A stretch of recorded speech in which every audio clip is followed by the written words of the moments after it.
Hello there. I'm so glad you found your way here tonight. Wherever you are in the world right now, allow yourself to settle into this shared moment of stillness. Let the noise of the day fade away. Let your thoughts grow quiet, like the gentle spin of distant galaxies drifting through the cosmic dark. Right now, as you listen to these words, something extraordinary stretches above you. Billions of galaxies are spinning through the cosmos, each one a vast island of stars, gas, and mystery. And somehow, from all that immense vastness, you are here, listening, wondering. Tonight we journey outward, into the quiet realm of galaxies, a universe of spiral arms, dark matter halos, and mysteries that stretch across billions of light years. We will explore how galaxies are born from clouds of primordial gas, how they collide and merge over billions of years, how supermassive black holes slumber at their centers, shaping the fate of trillions of stars. All of it waiting to be shared in the stillness. Tonight, let's drift off together while exploring over 100 soothing facts about galaxies. There's no rush here, no test at the end. Just soft words and quiet wonders to carry you into rest. Welcome to Drowsy Discovery. I am glad you found your way here tonight. Perhaps you have had a long day. Perhaps you simply enjoy falling asleep to thoughts about the vast cosmic islands that fill our universe. Either way, this space is for you. There is something profoundly peaceful about contemplating galaxies. Every fact about these cosmic structures is a reminder that we are part of something far greater than ourselves. And they are always spinning, always merging, always creating new stories written in starlight. You are part of this story. The oxygen in your lungs was forged in ancient stars within distant galaxies. The iron in your blood was born in supernova explosions that lit up galactic arms. The atoms that make your cells have been part of nebulae, planets, and creatures that lived billions of years before you were born. If you enjoy these gentle journeys, I invite you to like, subscribe, or share a thought below. It helps others find their way here too, one sleepy soul at a time. But for now, all you need to do is relax. So settle in. Let your breathing slow, and let the weight of the day drift away, like starlight fading into the cosmic background. Galaxies are patient beyond measure. They form over billions of years without haste. Stars are born and die within their spiral arms for eons. Black holes wait at their centers, patient and eternal. And yet, within all that steadiness, there are sudden bursts of wonder. Quasars that outshine entire galaxies. Galactic collisions that reshape trillions of stars.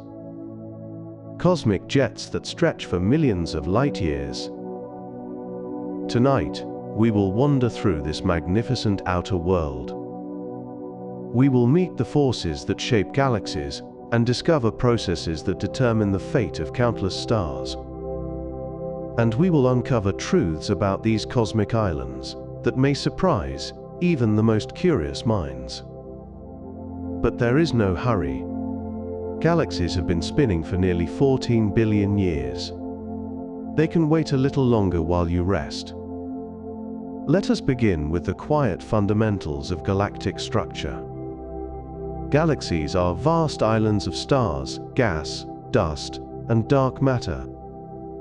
A galaxy is a gravitationally bound system containing anywhere from millions to trillions of stars, along with vast quantities of gas, dust, and an even larger envelope of invisible dark matter. These cosmic islands are the fundamental building blocks of the universe, serving as the birthplaces and graveyards of countless stars over billions of years. The visible matter in galaxies, including all the stars and gas we can see, represents only a small fraction of their total mass, with dark matter making up the overwhelming majority. Galaxies range enormously in size, from tiny dwarf galaxies containing just a few million stars to giant elliptical galaxies hosting tens of trillions of stars.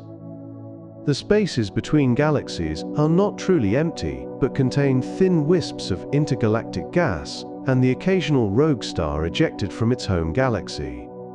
Each galaxy is a self-contained ecosystem where stars are born, live out their lives and die, recycling their matter into new generations.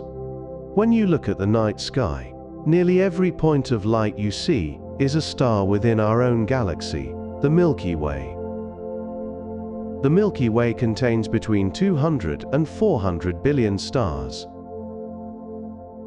Our home galaxy, the Milky Way, contains an almost incomprehensibly large number of stars, with estimates ranging from 200 billion to 400 billion individual suns. The uncertainty in this number arises because counting stars in our own galaxy is surprisingly difficult when we are embedded within its disk and cannot see the entire structure clearly. Many stars are hidden behind dense clouds of gas and dust that block visible light, and the faintest stars are too dim to detect across vast galactic distances. If you could count one star per second without stopping, it would take you over 6,000 years just to count to 200 billion. Beyond these stars, the Milky Way contains countless planets, moons, asteroids, comets, and other objects orbiting its stellar population. The stars in our galaxy span an enormous range of sizes and temperatures, from red dwarfs smaller than Jupiter to blue supergiants that would engulf our entire solar system.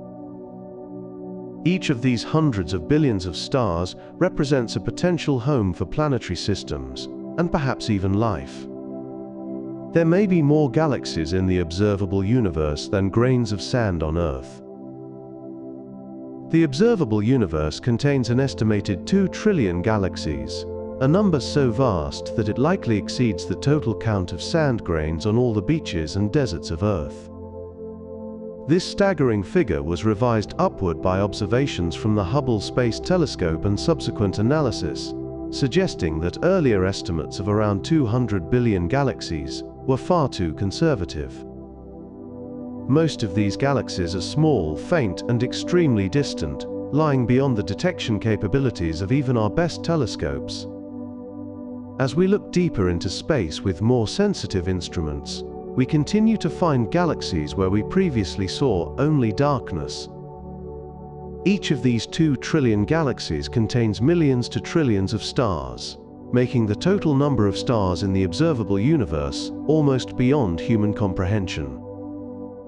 The sheer abundance of galaxies means that cosmic structures we consider rare, like galaxy clusters or supermassive black holes, actually exist in enormous numbers throughout the universe.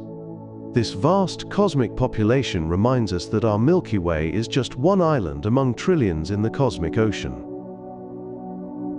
Galaxies come in 3 main shapes: spiral, elliptical, and irregular. Astronomers classify galaxies into 3 primary categories based on their visual appearance, a system originally developed by Edwin Hubble in the 1920s.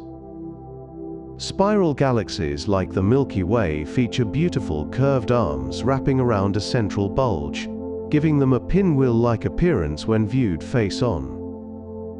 Elliptical galaxies range from nearly spherical to elongated football shapes and contain mostly older, redder stars with little ongoing star formation.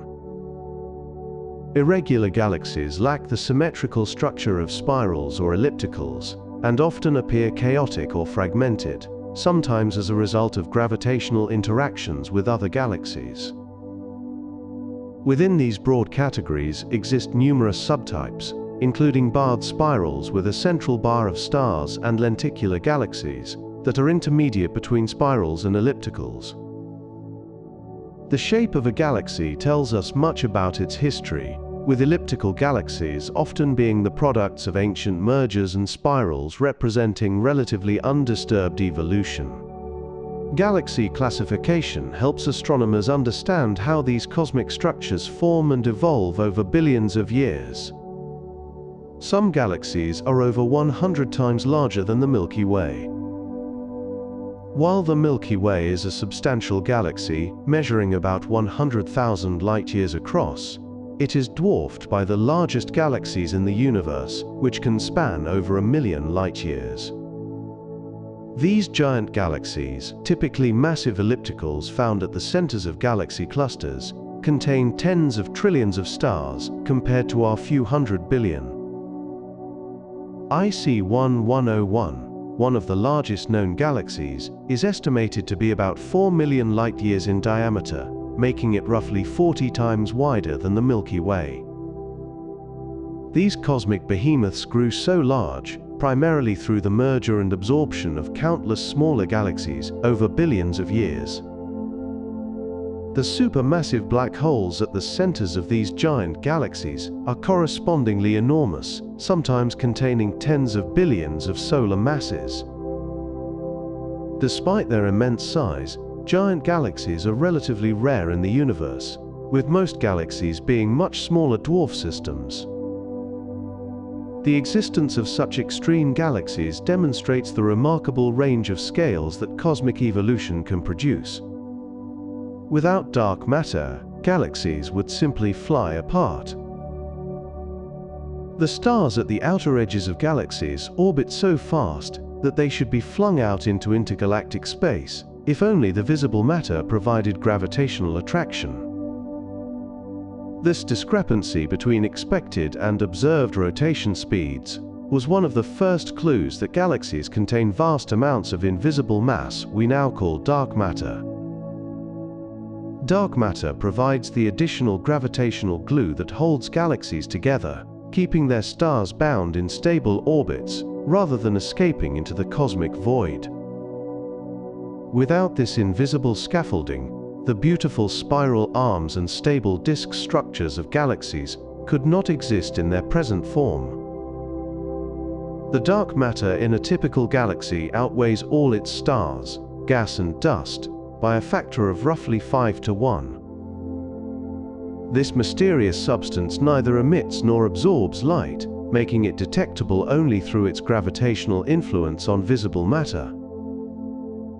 The realization that dark matter dominates galactic structure fundamentally changed our understanding of what galaxies truly are. Dark matter halos surround every large galaxy like invisible cocoons. Every major galaxy sits at the center of an enormous envelope of dark matter called a halo, extending far beyond the visible boundaries of stars and gas. These halos typically span several 100,000 light-years, reaching distances many times greater than the visible galactic disk they enclose. The dark matter halo acts as a gravitational anchor that shapes how galaxies form and evolve, attracting normal matter into the deep gravitational well it creates. Simulations suggest that dark matter halos formed first in the early universe, with gas later falling into them to create the visible galaxies we observe today. The structure of these halos is not uniform, but contains substructure, including smaller clumps that may host dwarf satellite galaxies. When galaxies merge, their dark matter halos also combine, creating even larger gravitational cocoons around the resulting galaxy. Understanding the structure of dark matter halos is essential for explaining how galaxies are distributed throughout the cosmic web. We discovered dark matter by watching how galaxies spin. The existence of dark matter was first strongly suggested through observations of galaxy rotation curves, beginning with the pioneering work of astronomer Vera Rubin in the 1970s. Rubin and her colleague Kent Ford measured the velocities of stars at different distances from the centers of spiral galaxies and found something unexpected. Instead of slowing down at greater distances as predicted by the visible mass alone, stars continued orbiting at nearly constant speeds far out into the galactic disk. This flat rotation curve indicated that galaxies must contain much more mass than what we can see, distributed in an extended halo around the visible galaxy. The observations were so compelling that they helped establish dark matter as a fundamental component of the universe. Similar evidence has since been found in galaxy clusters, gravitational lensing observations, and the cosmic microwave background radiation. Vera Rubin's careful measurements revealed an invisible universe that had been hidden in plain sight all along. Galaxies do not rotate like solid disks. Unlike a spinning wheel, where every point makes one rotation in the same time, galaxies exhibit differential rotation, where stars at different distances from the center orbit at different rates. Stars closer to the galactic center complete their orbits faster than those in the outer regions, causing the galaxy to constantly wind and reshape itself. In the Milky Way, the Sun takes about 230 million years to complete one orbit around the galactic center, a period sometimes called a cosmic year. Stars nearer the center may complete their orbits in just a few tens of millions of years, while those in the outer halo take far longer. This differential rotation should theoretically wind up spiral arms until they disappear, yet we observe many spiral galaxies with well-defined arms. The solution to this winding problem involves density waves, patterns that move through the disk independent of the actual stellar orbits. Understanding how galaxies rotate has been fundamental to measuring their masses and confirming the presence of dark matter. Some galaxies contain almost no dark matter at all. While most galaxies are dominated by dark matter, astronomers have discovered a few peculiar galaxies that appear to contain little or none of this mysterious substance. These dark matter deficient galaxies challenge our understanding of how galaxies form, as dark matter is thought to be essential for attracting enough gas to build visible structures. One possible explanation is that these galaxies lost their dark matter through violent gravitational interactions with other galaxies during close encounters. Tidal forces during such encounters could strip away the loosely bound dark matter halo, while leaving the more concentrated stellar component intact. Another possibility is that these unusual galaxies formed in extreme environments that somehow prevented them from acquiring the normal complement of dark matter. The discovery of these objects has sparked intense debate among astronomers about galaxy formation processes. Whether these galaxies are cosmic oddities or represent a larger unseen population remains an active area of research. There are galaxies made almost entirely of dark matter, with no stars. On the opposite extreme from dark matter deficient galaxies, astronomers have detected objects that appear to be nearly pure dark matter halos containing few or no visible stars. These dark galaxies, if confirmed, would represent primordial structures that never accumulated enough gas to form significant stellar populations.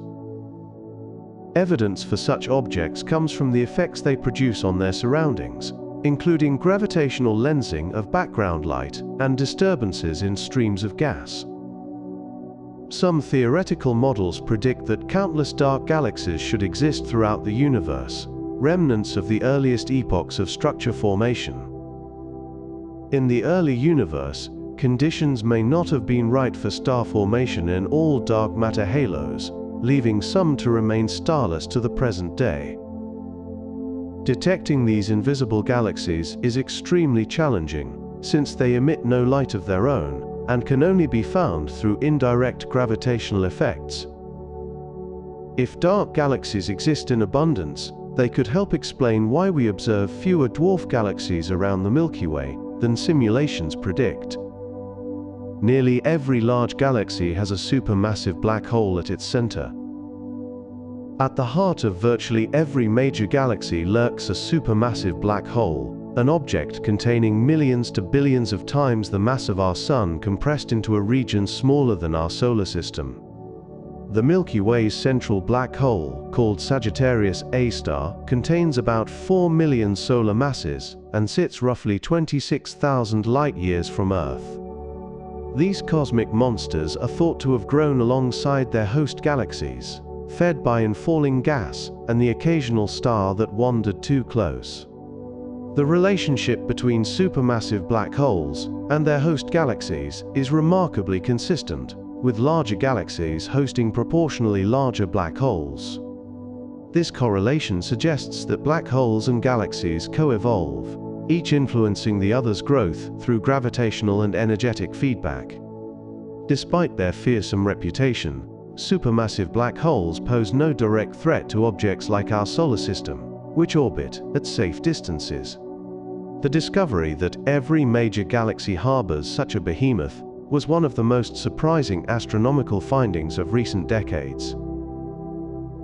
The supermassive black hole in Andromeda is twice as massive as ours. The Andromeda Galaxy, our nearest large galactic neighbor, contains a central supermassive black hole with approximately 100 million solar masses, far exceeding the 4 million solar masses of the Milky Way's black hole. This difference in black hole size correlates with Andromeda being a somewhat larger galaxy than our own, following the general pattern of galaxy-black hole scaling relationships. Andromeda's black hole is currently relatively quiet, not actively feeding on large quantities of material, though it may have been more active in the distant past. The larger black hole means that when Andromeda and the Milky Way eventually merge, the combined galaxy will inherit a substantial central black hole. During the merger, both supermassive black holes will eventually spiral toward each other and may combine into an even more massive object. The process of black hole merger would release tremendous energy in the form of gravitational waves detectable across the universe. Understanding the differences between our black hole and Andromeda's helps astronomers piece together the distinct histories of these two galaxies.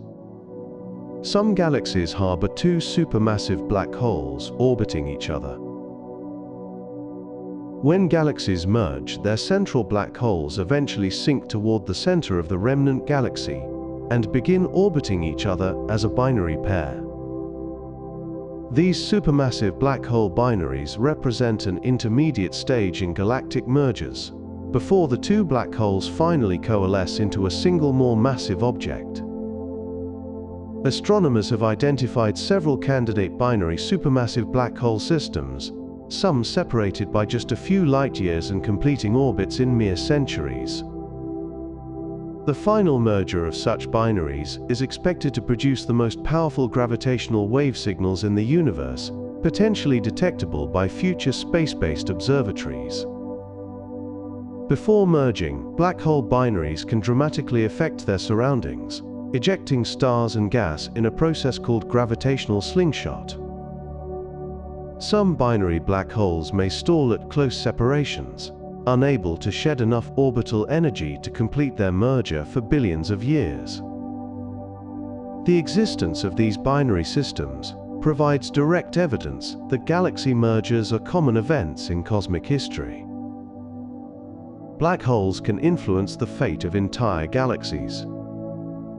Despite being incredibly small compared to their host galaxies, supermassive black holes exert a profound influence on galactic evolution through the enormous energy they can release. When a black hole actively accretes matter, it can generate radiation and high-speed jets powerful enough to heat and expel gas from the entire galaxy. This process, known as active galactic nucleus feedback, can shut down star formation by removing or heating the raw material needed to create new stars. Without such feedback, simulations suggest that galaxies would form far more stars than observations indicate, making supermassive black holes essential regulators of galactic growth. The energy released during an active phase can exceed the gravitational binding energy of all the gas in a galaxy, making black hole feedback extraordinarily powerful. This intimate connection between black holes and their galaxies helps explain the scaling relationships observed between black hole mass and galaxy properties. In this sense, a galaxy's ultimate fate is partly written by the behavior of the tiny but mighty black hole at its core. Radiation from black holes can stop galaxies from forming new stars. When a supermassive black hole is actively feeding, the material spiraling into it forms an intensely hot accretion disk that can outshine all the stars in the galaxy combined. This tremendous radiation output heats the surrounding gas to temperatures too high for it to collapse and form new stars.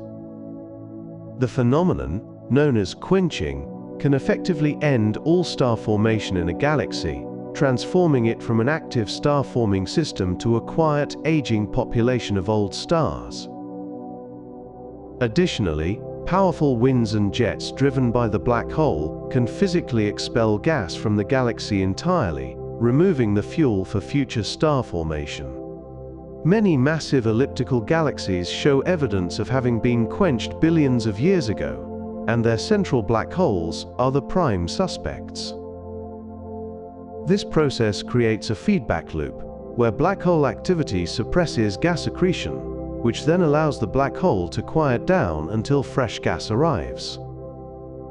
The cycle of activity and quiescence repeats over billions of years, regulating the overall stellar mass of the galaxy.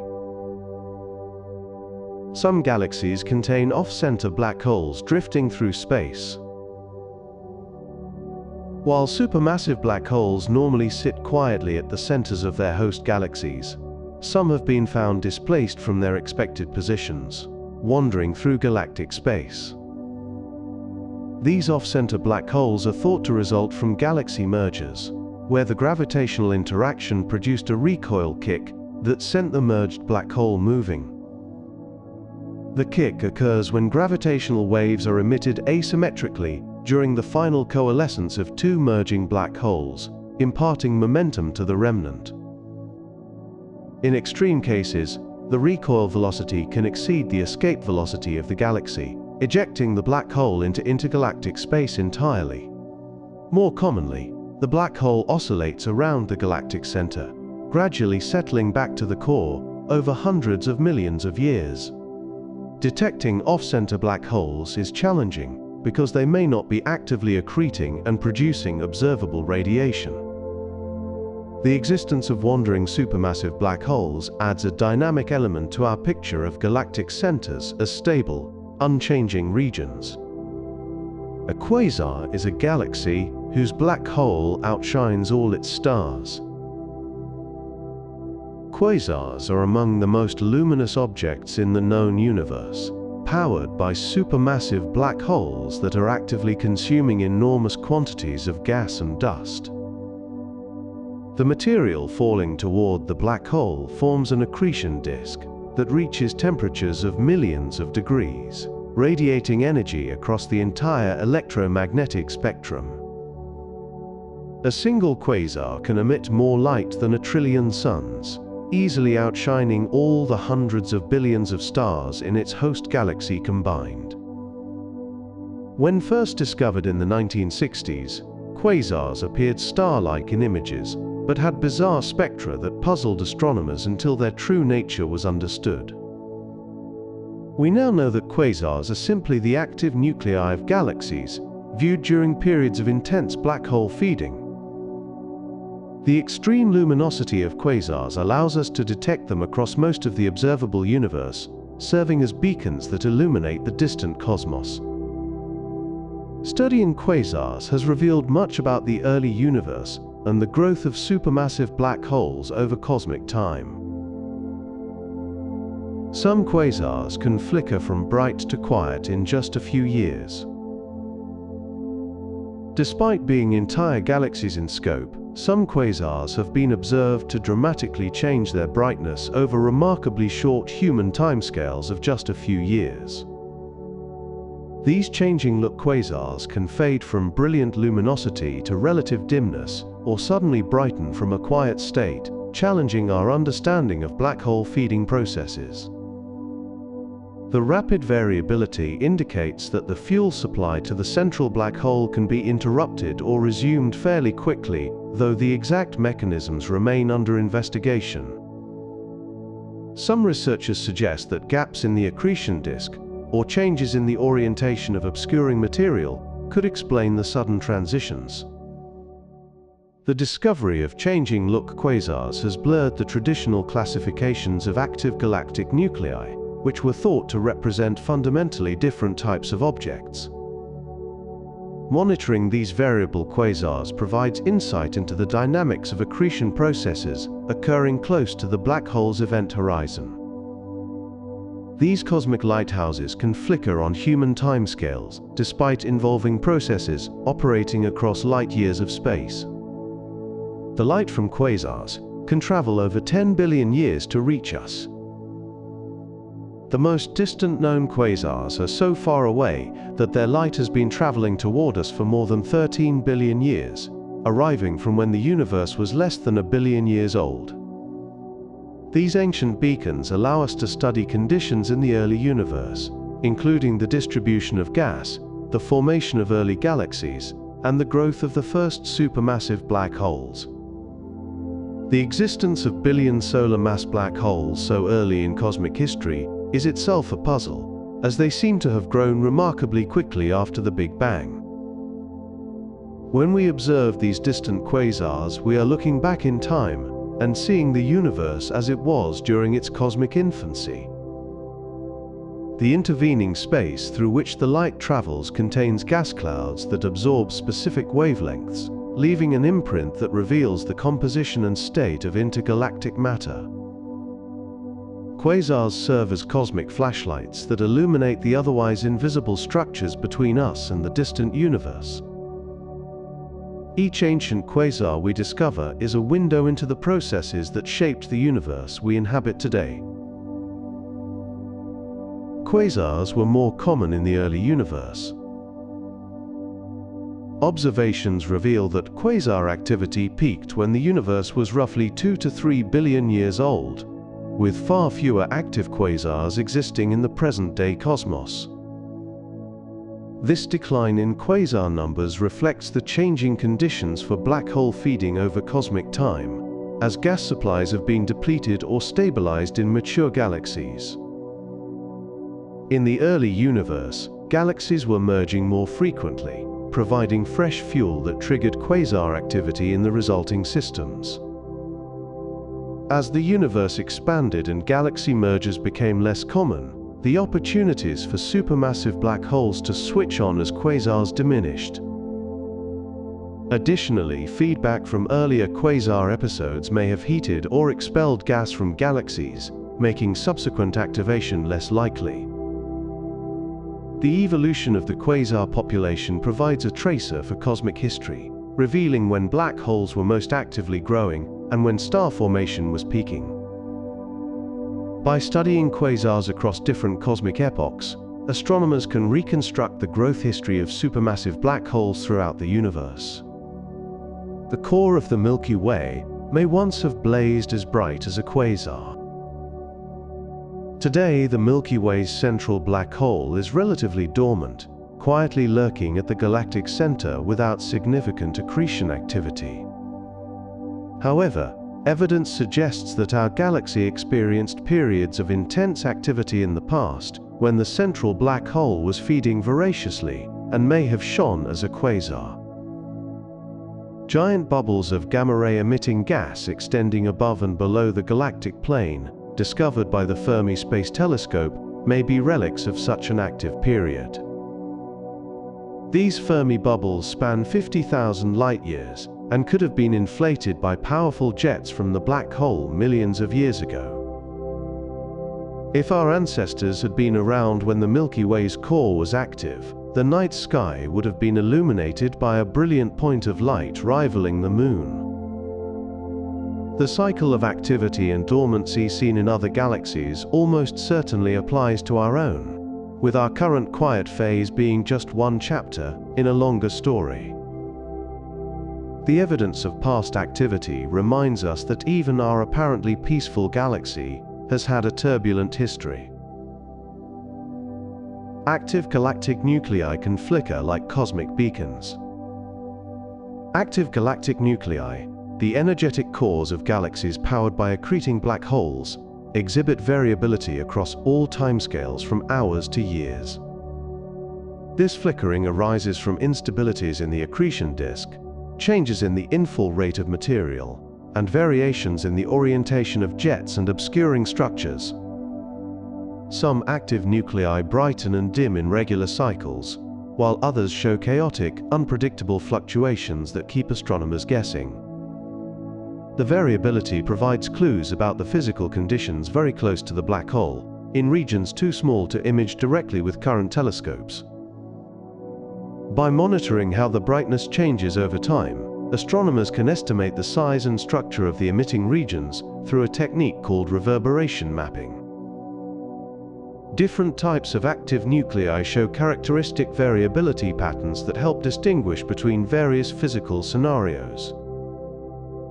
These cosmic beacons continue to flash and flicker across billions of light-years, sending encoded messages about the extreme physics occurring at their cores.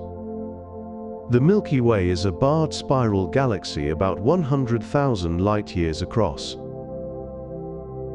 Our home galaxy belongs to the class of barred spiral galaxies, featuring a central bar-shaped structure of stars from which spiral arms extend outward. The Milky Way spans roughly 100,000 light-years in diameter, though some measurements suggest it could be slightly larger when faint outer stars are included. The central bar is estimated to be about 27,000 light-years long and is oriented at an angle to our line of sight from the solar system.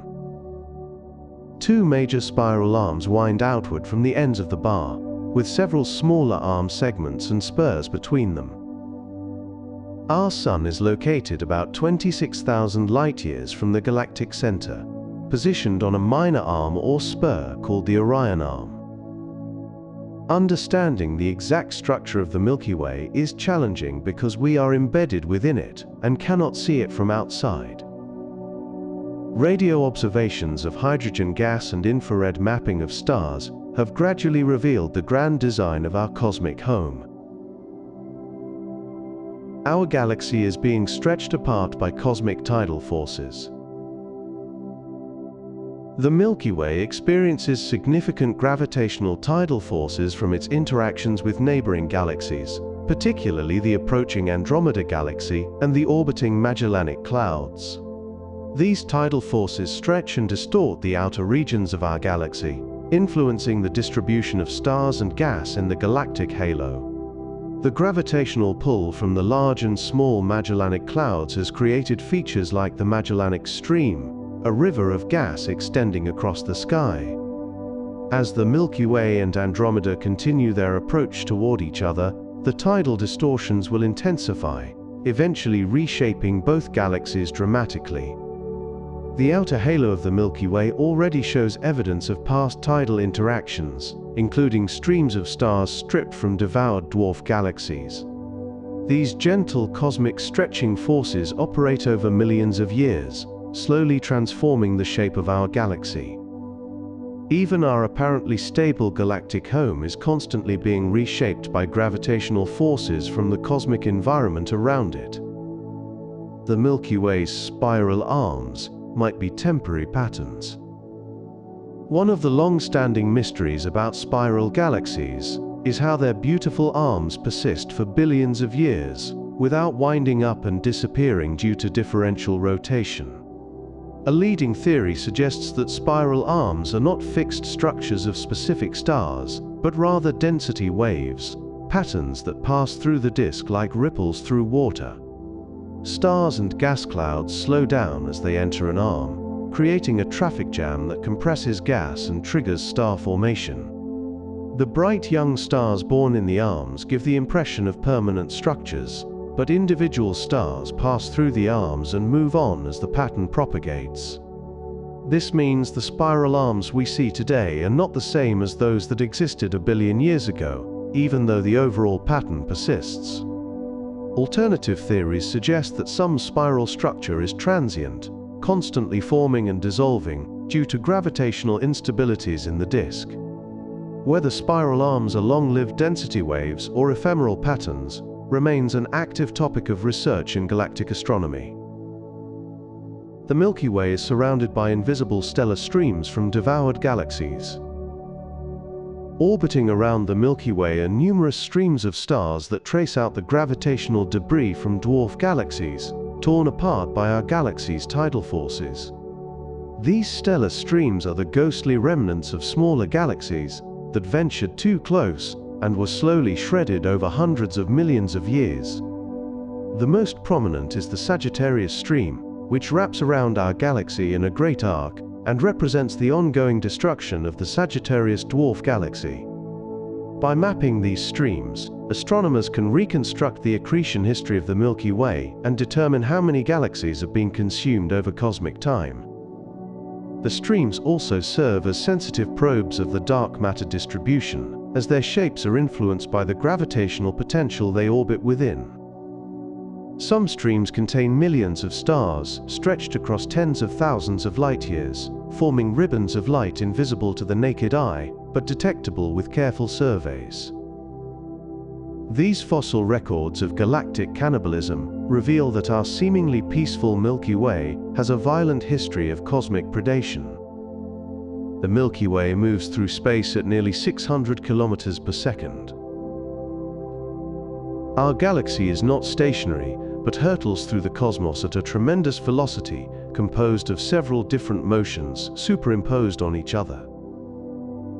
The Milky Way travels at roughly 600 kilometers per second relative to the cosmic microwave background radiation, the afterglow of the Big Bang.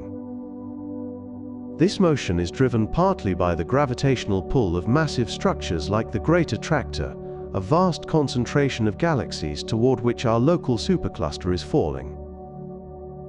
Within our local group, the Milky Way and Andromeda are approaching each other at about 100 kilometers per second, a motion that will eventually lead to their collision. The local group itself is moving toward the Virgo cluster, being pulled by its enormous gravitational influence. All of these motions combine to give the Milky Way its overall velocity through space, a cosmic journey that continues moment by moment. Despite these enormous speeds, the vast distances between galaxies mean that significant changes take millions of years to become apparent. It takes the Milky Way about 200 million years to rotate once. The Sun and Solar System complete one full orbit around the galactic center, approximately every 200 to 250 million years.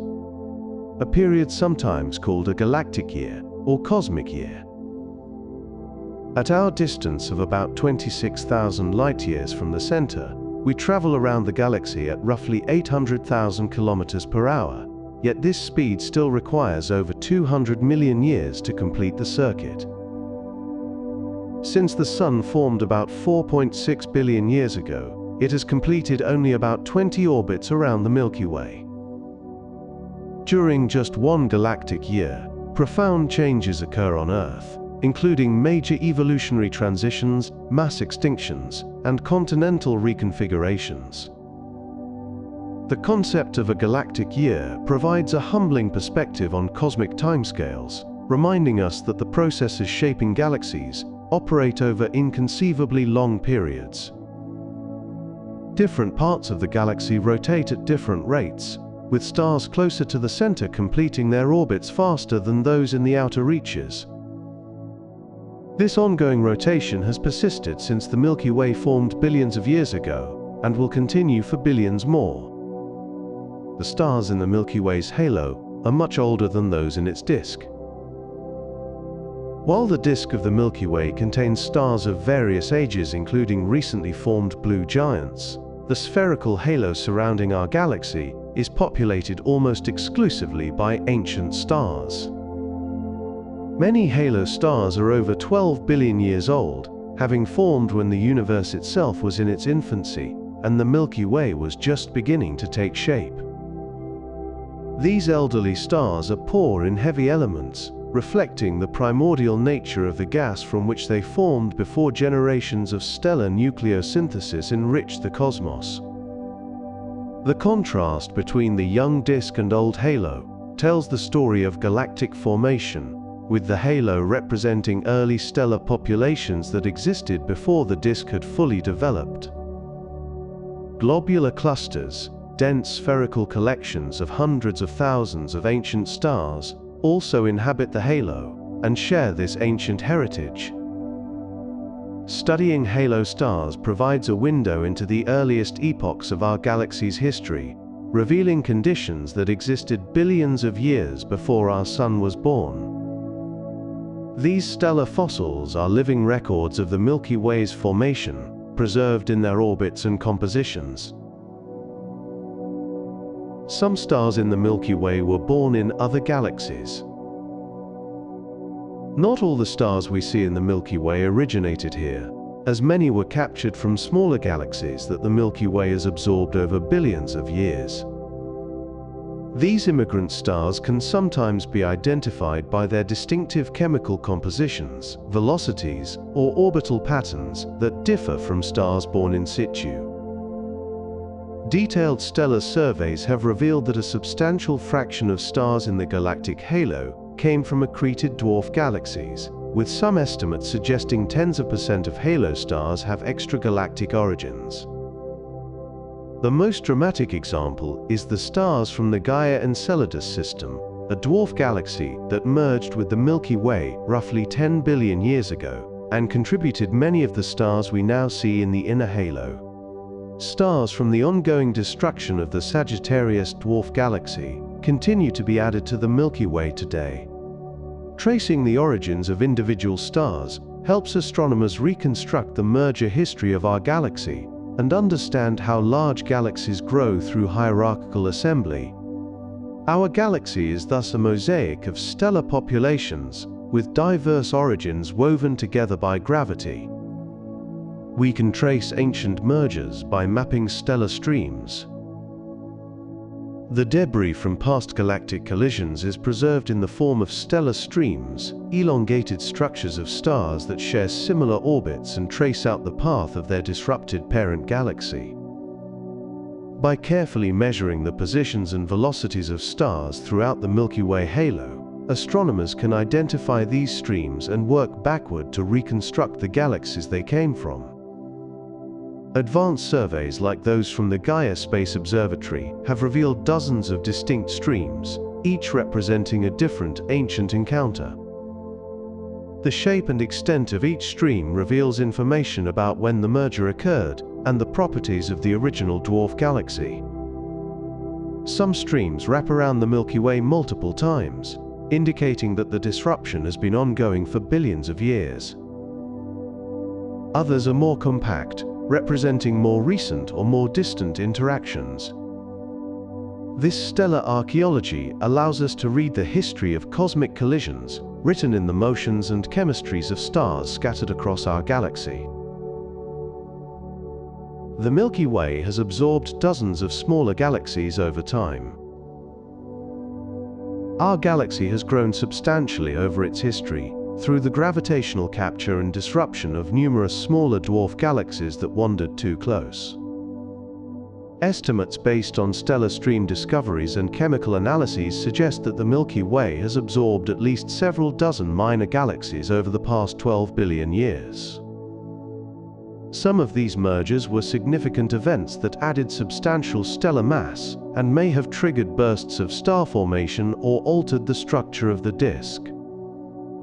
The most important known merger was with the Gaia Enceladus dwarf galaxy, which was comparable in size to the current Large Magellanic Cloud and collided with the young Milky Way roughly 10 billion years ago.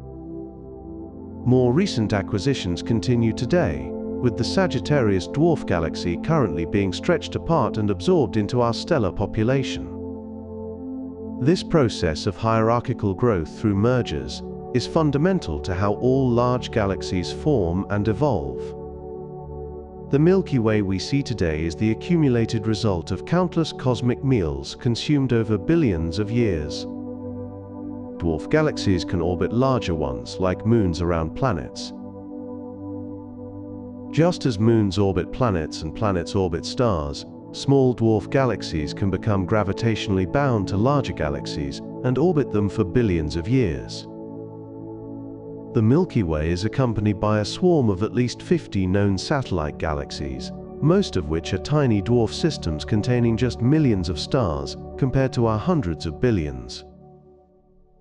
These satellite galaxies make complete orbits around the Milky Way over timescales ranging from hundreds of millions to billions of years, depending on their distance.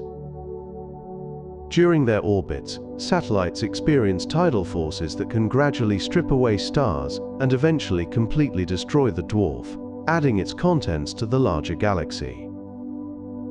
The distribution of satellite galaxies around the Milky Way is not random, but shows some curious alignments that challenge our understanding of galaxy formation. Studying satellites provides insight into dark matter properties, as these small systems are thought to be among the most dark matter-dominated objects in the universe. The hierarchical nature of cosmic structure means that galaxies of all sizes can become satellites of larger hosts. The Magellanic Clouds are two dwarf galaxies orbiting the Milky Way. Visible from the southern hemisphere as fuzzy patches in the night sky, the large and small Magellanic Clouds are the most prominent satellite galaxies of the Milky Way. The Large Magellanic Cloud lies about 160,000 light-years away and contains roughly 10 billion stars, making it large enough to host significant ongoing star formation. The Small Magellanic Cloud is more distant at about 200,000 light-years and is considerably smaller, with roughly a few billion stars. These two galaxies are gravitationally bound to each other and have been interacting over billions of years, with streams of gas connecting them and trailing behind their orbit. Recent evidence suggests the Magellanic Clouds may be on their first pass around the Milky Way, rather than being long-term satellites, having been captured relatively recently in cosmic terms. Their interaction with our galaxy is actively stripping gas from both clouds and may influence the structure of the Milky Way's outer disk. These nearby companions provide unique laboratories for studying galaxy interactions and star formation in an environment quite different from our own. Those clouds leave trails of stars behind them. As the Large and Small Magellanic Clouds orbit through the Milky Way's outer regions, the gravitational tidal forces strip stars and gas from these dwarf galaxies, leaving behind distinctive trails. The most prominent feature is the Magellanic Stream, a river of hydrogen gas that stretches across more than 100 degrees of the sky and trails behind the clouds in their orbit. Additionally, a leading arm of gas extends ahead of the clouds in the direction of their motion, and a Magellanic Bridge connects the two dwarf galaxies. Stars have also been ripped from the clouds and now form diffuse streams that trace out the orbital path of these satellites. The total mass of gas in the Magellanic Stream exceeds 1 billion solar masses, representing a substantial fraction of the original gas reservoirs of the clouds. Studying these tidal features helps astronomers model the orbital history of the Magellanic System and understand the interaction between satellite galaxies and their hosts. These cosmic contrails mark the passage of the clouds through the Milky Way's environment over hundreds of millions of years. The local group contains more than 50 galaxies. The Milky Way is part of a small galaxy cluster called the Local Group, which contains over 50 member galaxies, gravitationally bound together in a region spanning roughly 10 million light-years. The two largest members are the Milky Way and the Andromeda Galaxy, which together account for the vast majority of the group's total mass. Most of the remaining members are small dwarf galaxies, many of which orbit as satellites around either the Milky Way or Andromeda. The third largest member is the Triangulum Galaxy, a small spiral roughly 3 million light-years distant that may itself be a satellite of Andromeda. Beyond these three, the remaining galaxies are dwarf systems, ranging from a few million stars down to just a few hundred stars in the faintest known members. The Local Group is slowly collapsing under its own gravity, with Andromeda approaching the Milky Way, while both attract smaller members. Our cosmic neighborhood is thus a dynamic environment where galaxies interact, merge, and influence each other across millions of light-years. We are still discovering new satellite galaxies orbiting the Milky Way. Despite decades of astronomical surveys, new satellite galaxies of the Milky Way continue to be discovered, with the count now exceeding 50 known members. Many of these recent discoveries are ultra-faint dwarf galaxies, containing just a few hundred to a few thousand stars, making them extraordinarily difficult to detect against the foreground of Milky Way stars. Advanced survey techniques using large digital cameras and sophisticated algorithms to identify statistical overdensities of stars have revealed numerous previously unknown satellites since the mid-2000s. Observatories like the Sloan Digital Sky Survey and the Dark Energy Survey, along with the Gaia space mission, have been particularly fruitful in finding these elusive objects. Some undiscovered satellites likely hide on the far side of the Milky Way, obscured by the dense stellar populations of the galactic disk and bulge. Predictions from simulations suggest that additional undiscovered satellites exist, though the exact number depends on the properties of dark matter. Each new discovery adds to our census of the local group and tests our theories of galaxy formation. The largest galaxy in our local group is Andromeda, not the Milky Way. Although we naturally consider the Milky Way central to our cosmic neighborhood, the Andromeda Galaxy is actually the largest and most massive member of the local group. Andromeda contains approximately 1 trillion stars, compared to the Milky Way's few hundred billion, and spans a larger volume of space. The total mass of Andromeda, including its dark matter halo, is estimated to be somewhat greater than that of the Milky Way, though recent measurements have narrowed this gap. Andromeda also possesses a more extensive satellite system, with its own collection of dwarf galaxies orbiting around it. As the dominant member of the local group, Andromeda's gravitational influence helps determine the overall dynamics and evolution of our cosmic neighborhood. Despite being larger, Andromeda is still classified as a spiral galaxy of similar type to the Milky Way, just on a somewhat grander scale. The upcoming collision between these two largest local group members will eventually combine their masses into an even larger elliptical galaxy. The Milky Way and Andromeda are approaching each other at about 100 kilometers per second. While the universe as a whole is expanding and most galaxies are receding from us, Andromeda is actually moving toward the Milky Way at approximately 110 kilometers per second. This approach is driven by the mutual gravitational attraction between the two largest members of the local group, which overpowers the cosmic expansion at this relatively close distance. Careful measurements of the velocities of stars and planetary nebulae in Andromeda, combined with observations from the Hubble Space Telescope, have confirmed this approach velocity. At this rate, the two galaxies are closing the gap between them by roughly 100 million kilometers every hour. Despite this seemingly rapid motion, the 2.5 million light-years separating us from Andromeda means the journey will still take billions of years. The mutual attraction has been operating since the early universe, slowly drawing these two cosmic islands toward an inevitable encounter. This approach represents one of the most dramatic ongoing events in our cosmic neighborhood. Our galaxy will collide with Andromeda in about 4 billion years.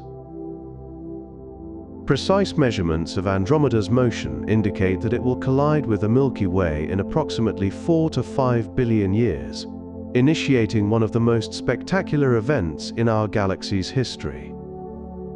The collision will not be a sudden impact, but rather a slow gravitational dance lasting hundreds of millions of years, as the two galaxies pass through each other multiple times. Despite containing hundreds of billions of stars each, the chances of any two individual stars colliding are almost negligibly small, because the distances between stars are so immense relative to their sizes. However, the gravitational forces will dramatically reshape both galaxies, stretching them into distorted forms and throwing vast streams of stars and gas into intergalactic space. The night sky from Earth, if our planet still exists in a habitable form, would gradually transform from a band across the sky to glorious displays of a galaxy approaching and eventually merging with our own. New bursts of star formation would likely be triggered as gas clouds collide and compress. This future merger is inevitable, written in the gravitational dynamics of the local group. The merger will take hundreds of millions of years to complete. Once the Milky Way and Andromeda begin their cosmic collision, the process of fully combining into a single galaxy will unfold over an extraordinarily long timescale. The two galaxies will likely pass through each other initially, emerging distorted on the other side, then slow down and fall back toward each other due to gravity. This gravitational interplay may repeat several times over hundreds of millions of years, with the galaxies gradually losing orbital energy until they finally coalesce. During this extended merger process, spectacular tidal features including loops, shells, and long streamers of ejected stars will decorate the combined system. Star formation may be enhanced as gas clouds collide and compress, producing brilliant new stellar populations amid the chaos.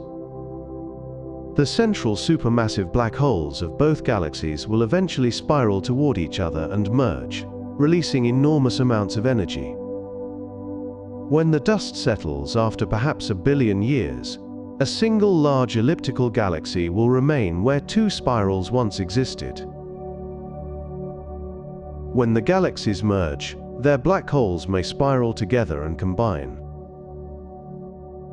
Both the Milky Way and Andromeda contain supermassive black holes at their centers, and when these galaxies finally merge, their black holes face an extraordinary destiny.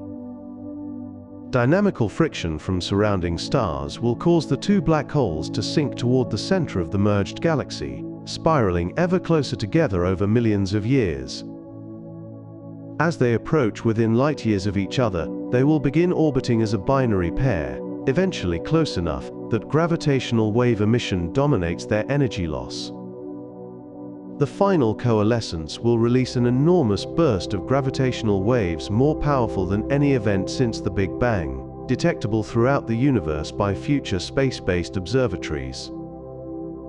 The merged black hole will be significantly larger than either progenitor, inheriting the combined mass of both. During the merger, the intense activity may reignite quasar-like emission as gas is funneled toward the combined core. This black hole merger represents the climax of the entire galaxy merger process, uniting the hearts of two great cosmic structures. The resulting galaxy is sometimes called Milkomeda. Astronomers and science communicators have proposed various names for the galaxy that will result from the Milky Way-Andromeda merger, with Milkomeda being one of the most popular suggestions. Other proposed names include Milkdromeda, and some scientists simply refer to it as the Andromeda-Milky Way merger remnant. Whatever its eventual designation, Milkomeda will likely be a large elliptical galaxy with little of the spiral structure that currently characterizes both parent galaxies.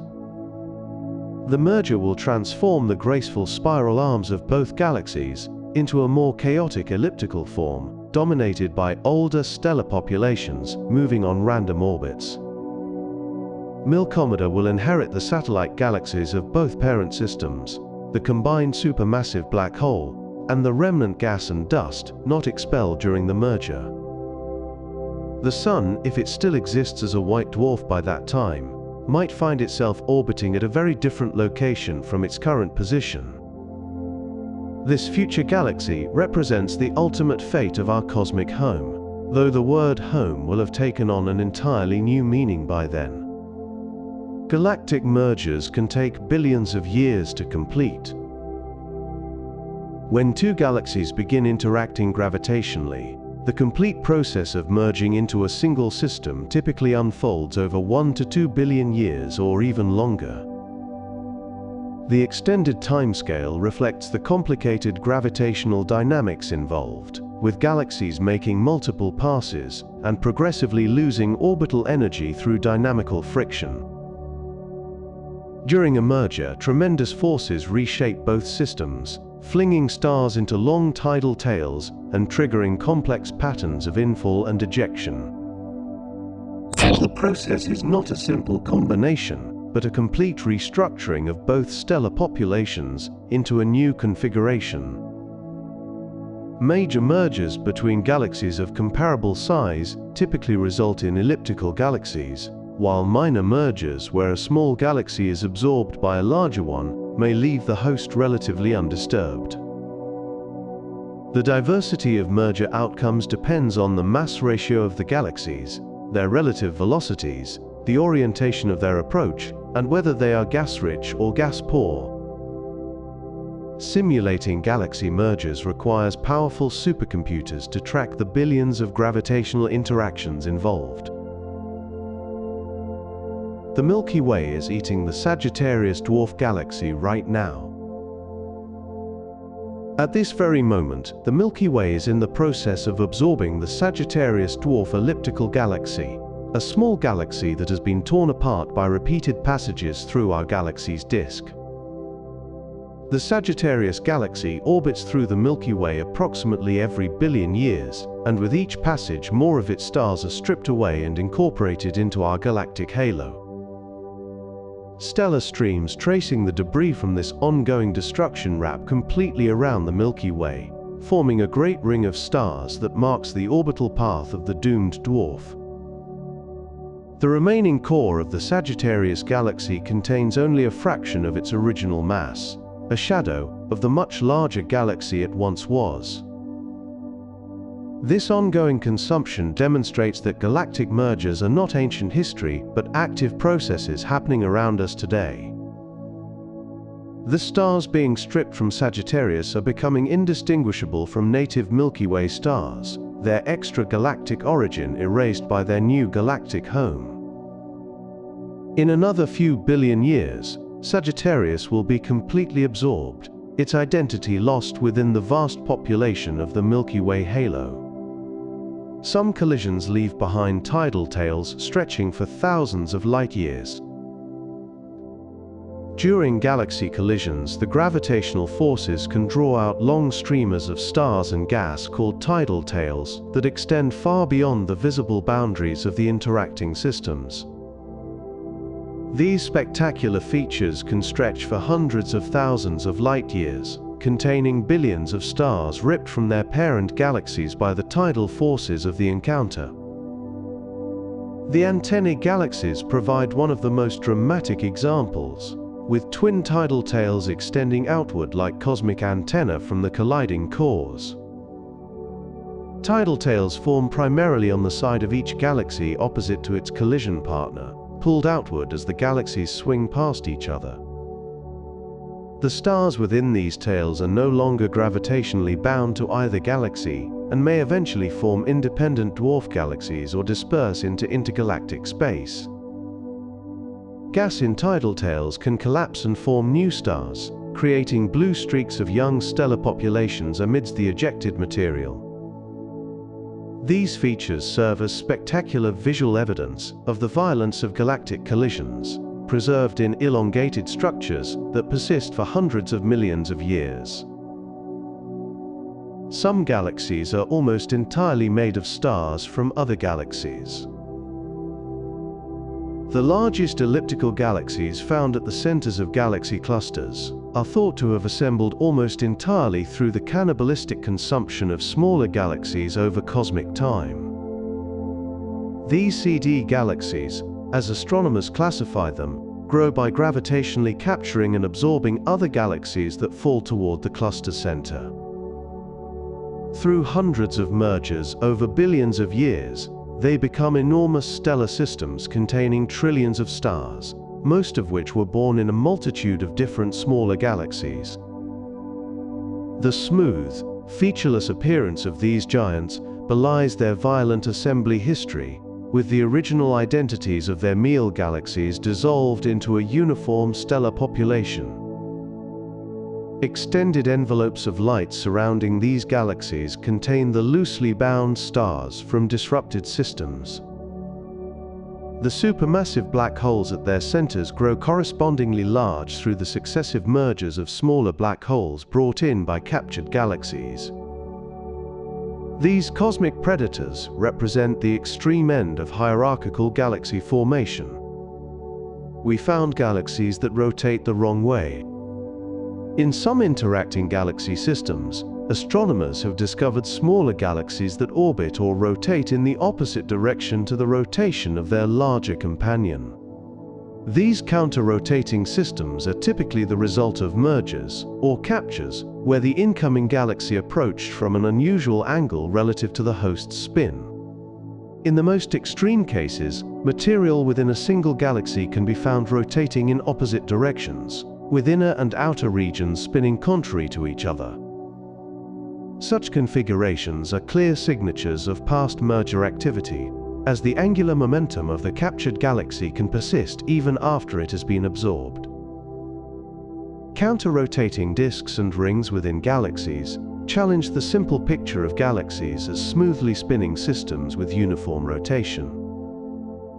The survival of counter-rotation over long periods indicates that the different stellar populations remain dynamically distinct and do not rapidly mix. These backward spinning features are some of the most striking forensic evidence for the hierarchical assembly of galaxies through mergers. Tiny dwarf galaxies can trigger massive star formation in larger hosts. When a small dwarf galaxy passes close to or through a larger spiral galaxy, it can trigger waves of star formation that sweep through the larger host. The gravitational disturbance caused by the dwarf's passage compresses gas clouds in the spiral arms, initiating collapse and the birth of new stars. Even a relatively minor interaction with a dwarf containing just a billion stars can significantly enhance the star formation rate in a host galaxy containing hundreds of billions. The Magellanic Clouds have likely triggered star formation events in the Milky Way's outer disk through their gravitational influence. Observations of interacting systems show that smaller companions can induce spiral density waves, bars and rings in their larger hosts. The triggered star formation often occurs in the outer regions of the disk, where gas can be more easily disturbed by external gravitational perturbations. These interactions demonstrate that even small galaxies can punch above their weight class in terms of cosmic influence. Spiral galaxies have sweeping arms of gas, dust, and young stars. Spiral galaxies are among the most visually stunning objects in the universe, featuring graceful curved arms that wind outward from a central bulge. These arms are rich in gas and dust, providing the raw material for ongoing star formation that fills them with bright young blue stars. The spiral pattern arises from density waves propagating through the galactic disk, compressing gas and triggering starbirth as material passes through the wave crests. The bright appearance of the arms is somewhat of an illusion, as they contain only slightly more stars than the regions between them, but the young luminous stars make them prominently visible. Spiral galaxies rotate relatively quickly, with their disk shapes maintained by the balance between gravitational pull and the rotational motion of their stars and gas. The Milky Way and Andromeda are both spiral galaxies, making this type our immediate context for understanding galactic structure. Spirals represent a continuous cycle of star formation and evolution that proceeds over billions of years. Stars in elliptical galaxies move in random orbits, not spirals. Unlike the orderly rotation of stars in spiral galaxy disks, stars in elliptical galaxies move on individually oriented orbits that appear random when considered together. This three-dimensional buzzing of stellar orbits gives elliptical galaxies their smooth, featureless appearance without the dramatic spiral arms or dust lanes seen in disk systems. The The random orbital structure is thought to result from galaxy mergers, which scramble the orderly rotational motion of the original systems into a more chaotic configuration.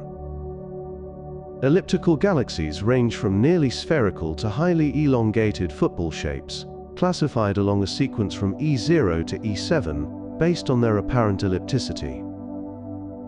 These galaxies contain primarily old red stars with little ongoing star formation, having depleted or lost most of their cold gas long ago. The largest galaxies in the universe are giant ellipticals found at the centers of galaxy clusters, containing trillions of stars in vast stellar envelopes. The random orbits make elliptical galaxies fundamentally different dynamical systems from their spiral cousins. Some irregular galaxies look like torn clouds of light. Irregular galaxies defy the neat symmetry of spirals and ellipticals, appearing as chaotic assemblages of stars without defined structure or easily identifiable shape. These cosmic misfits often result from gravitational interactions with neighboring galaxies that have disrupted their original structure, or from conditions during formation that prevented ordered patterns from developing. The Large Magellanic Cloud is classified as an irregular galaxy, though it shows some traces of a bar and disrupted spiral arm. Irregular galaxies can be rich in gas and dust, hosting vigorous star formation in scattered regions throughout their volume, rather than confined to spiral arms. Their diverse appearances make them difficult to classify, and astronomers have split them into subcategories based on whether any hint of structure is visible.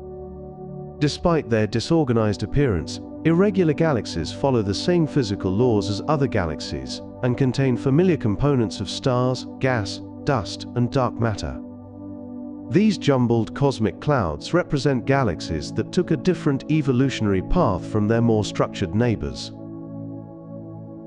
There are galaxies shaped like giant cosmic rings.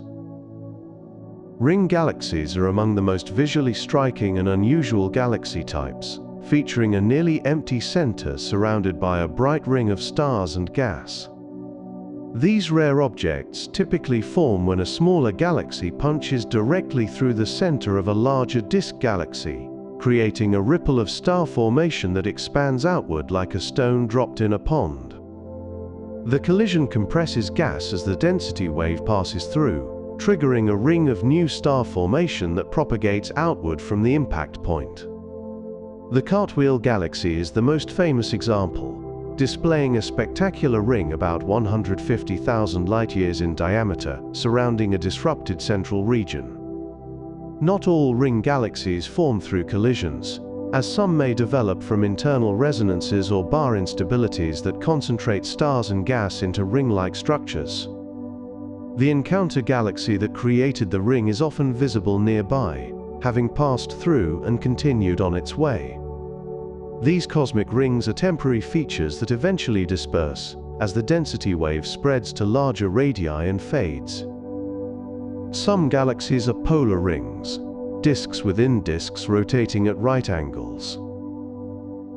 Polar ring galaxies are extraordinary systems containing two independent structures rotating perpendicular to each other, typically an older host galaxy surrounded by a younger ring orbiting over its poles. These bizarre configurations are thought to form when one galaxy captures material from another, with the infalling gas settling into an orbit roughly perpendicular to the host's existing disk. The perpendicular orientation can remain stable for billions of years, despite its unusual geometry. The rings typically contain younger stars and gas, while the central host galaxy is often an older lenticular system with little active star formation. NGC 4650A is a classic example, with a luminous polar ring containing young blue stars encircling an aging yellow-white central galaxy. Polar ring galaxies are valuable laboratories for studying dark matter, as the ring provides an orbit that samples the gravitational potential at different orientations from the main disk. These two-in-one galaxies demonstrate the remarkable diversity of configurations that gravitational dynamics can produce. Some galaxies stretch over 1 million light-years across, The largest galaxies in the known universe are giant elliptical systems that dwarf the Milky Way's modest 100,000 light-year width. IC 1101, currently considered the largest known galaxy, spans an estimated 4 million light-years in diameter, roughly 40 times the width of our home galaxy.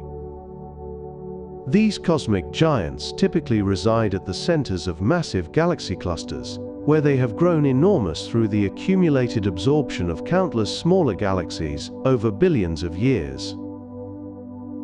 Their stellar halos extend far beyond their bright cores, containing diffuse populations of stars that fade gradually into intergalactic space. Giant galaxies may contain tens of trillions of stars, compared to the Milky Way's few hundred billion, and harbor supermassive black holes with masses reaching tens of billions of suns.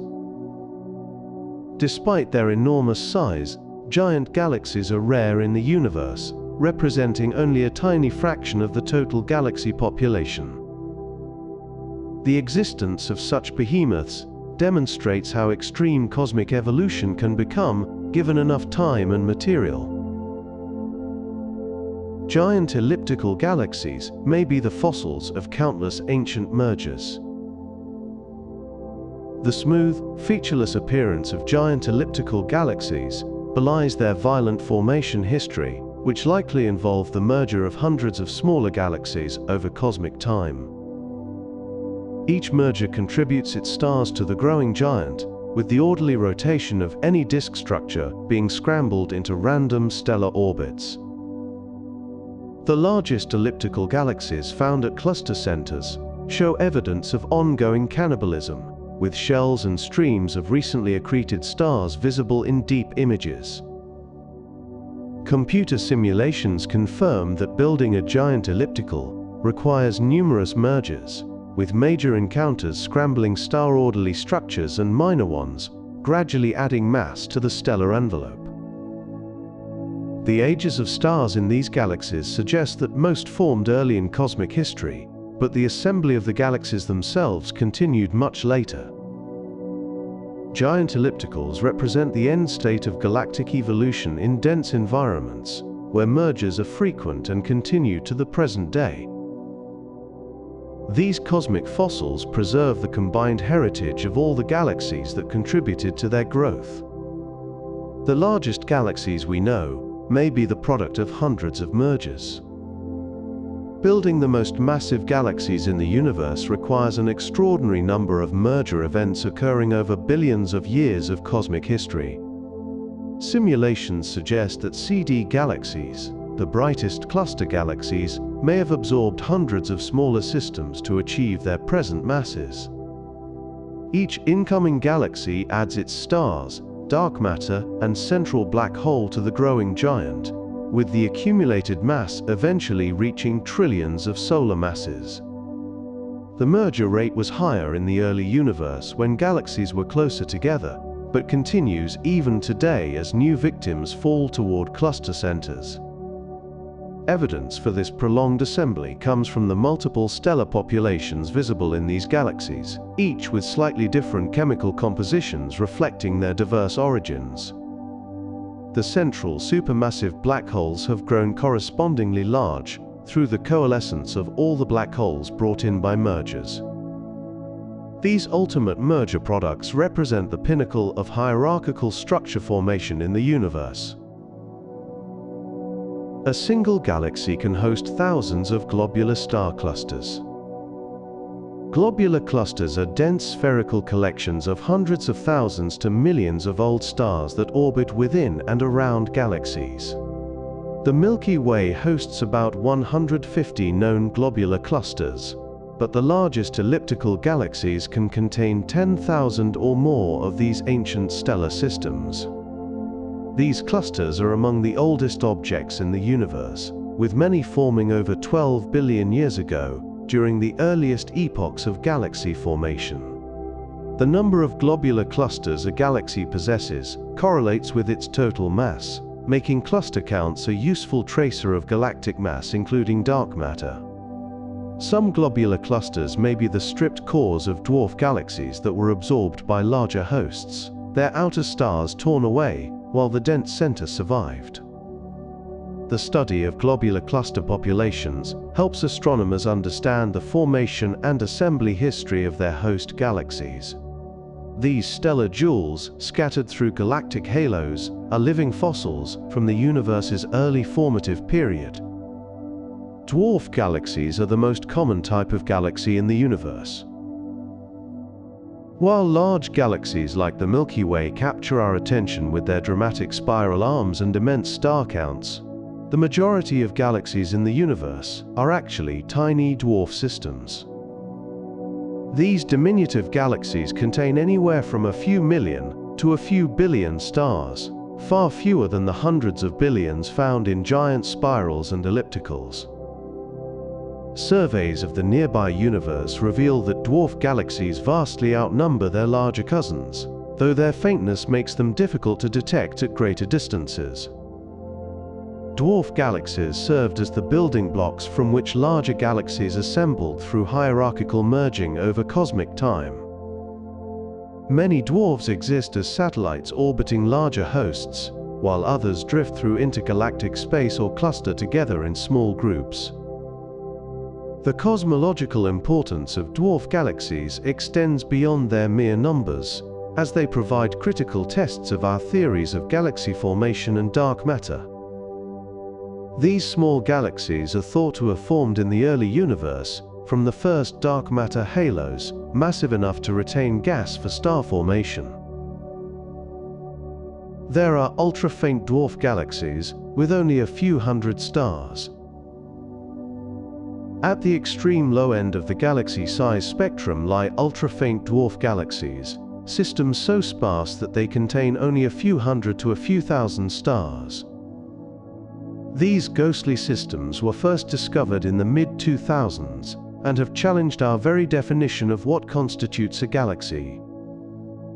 Despite their meager stellar populations, ultra-faint dwarfs appear to be embedded in massive dark matter halos that vastly outweigh their visible contents.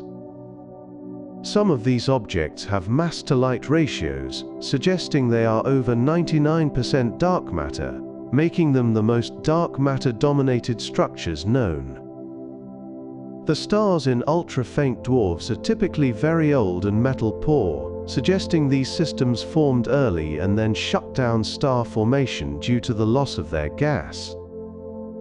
Distinguishing ultra-faint dwarf galaxies from large globular clusters can be challenging, with the key difference being that galaxies possess dark matter halos while clusters do not.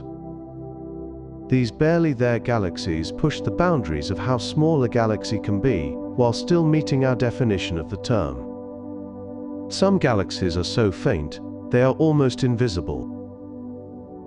The faintest known galaxies produce so little light that detecting them requires extremely deep observations and sophisticated statistical techniques. These ultra-faint systems have surface brightnesses lower than the night sky itself, making them exceptionally challenging to identify against the background of stars and galaxies.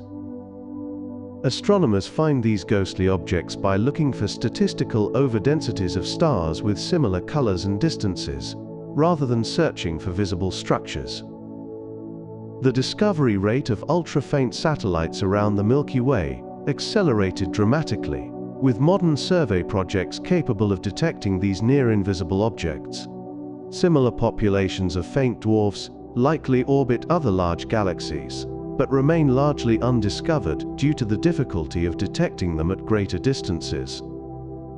The number of these dark satellites has implications for cosmological models, as predictions for their abundance depend on the properties of dark matter. Pushing the detection limits to find ever fainter galaxies continues to reveal unexpected populations in our cosmic neighborhood.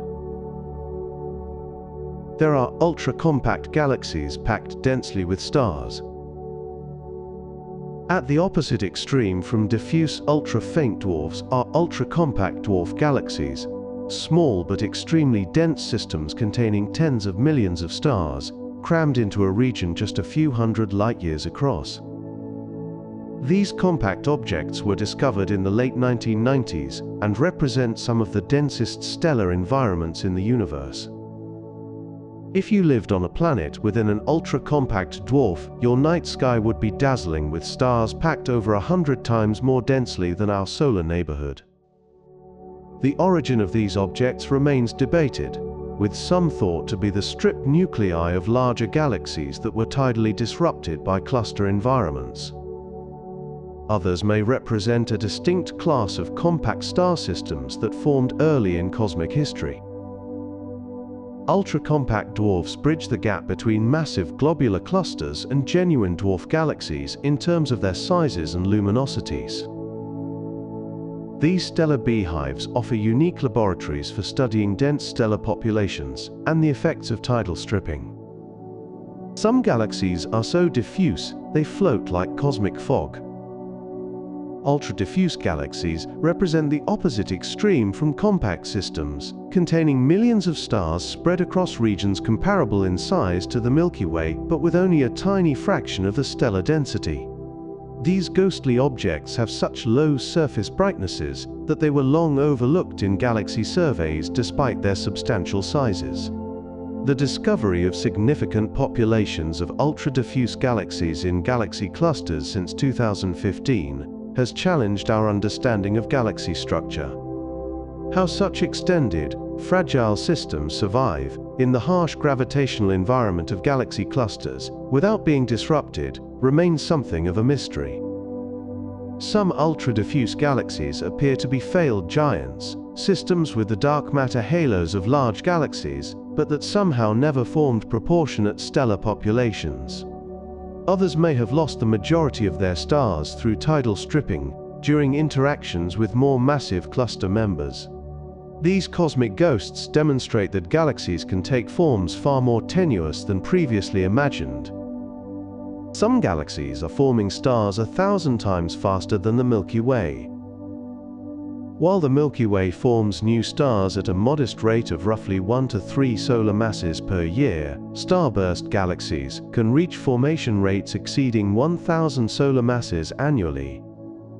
These cosmic factories are converting their gas reservoirs into stars at a furious pace that cannot be sustained for long compared to the age of the universe. The trigger for such extreme star formation is often a galaxy merger, which compresses gas and drives material toward the galactic center where intense starbursts ignite. Ultra-luminous infrared galaxies represent the most extreme examples, their prodigious star formation hidden behind thick shrouds of dust that absorb visible light and re-radiate it in the infrared. At their peak, starburst galaxies may outshine normal galaxies by factors of 10 to 100, despite containing similar amounts of total stellar mass. The supernova rate in starbursts is correspondingly high, injecting enormous amounts of energy and heavy elements into the surrounding medium. These stellar nurseries in overdrive provide glimpses of conditions that may have been more common in the star-forming rich early universe. Starburst galaxies burn through their fuel in a cosmic flash.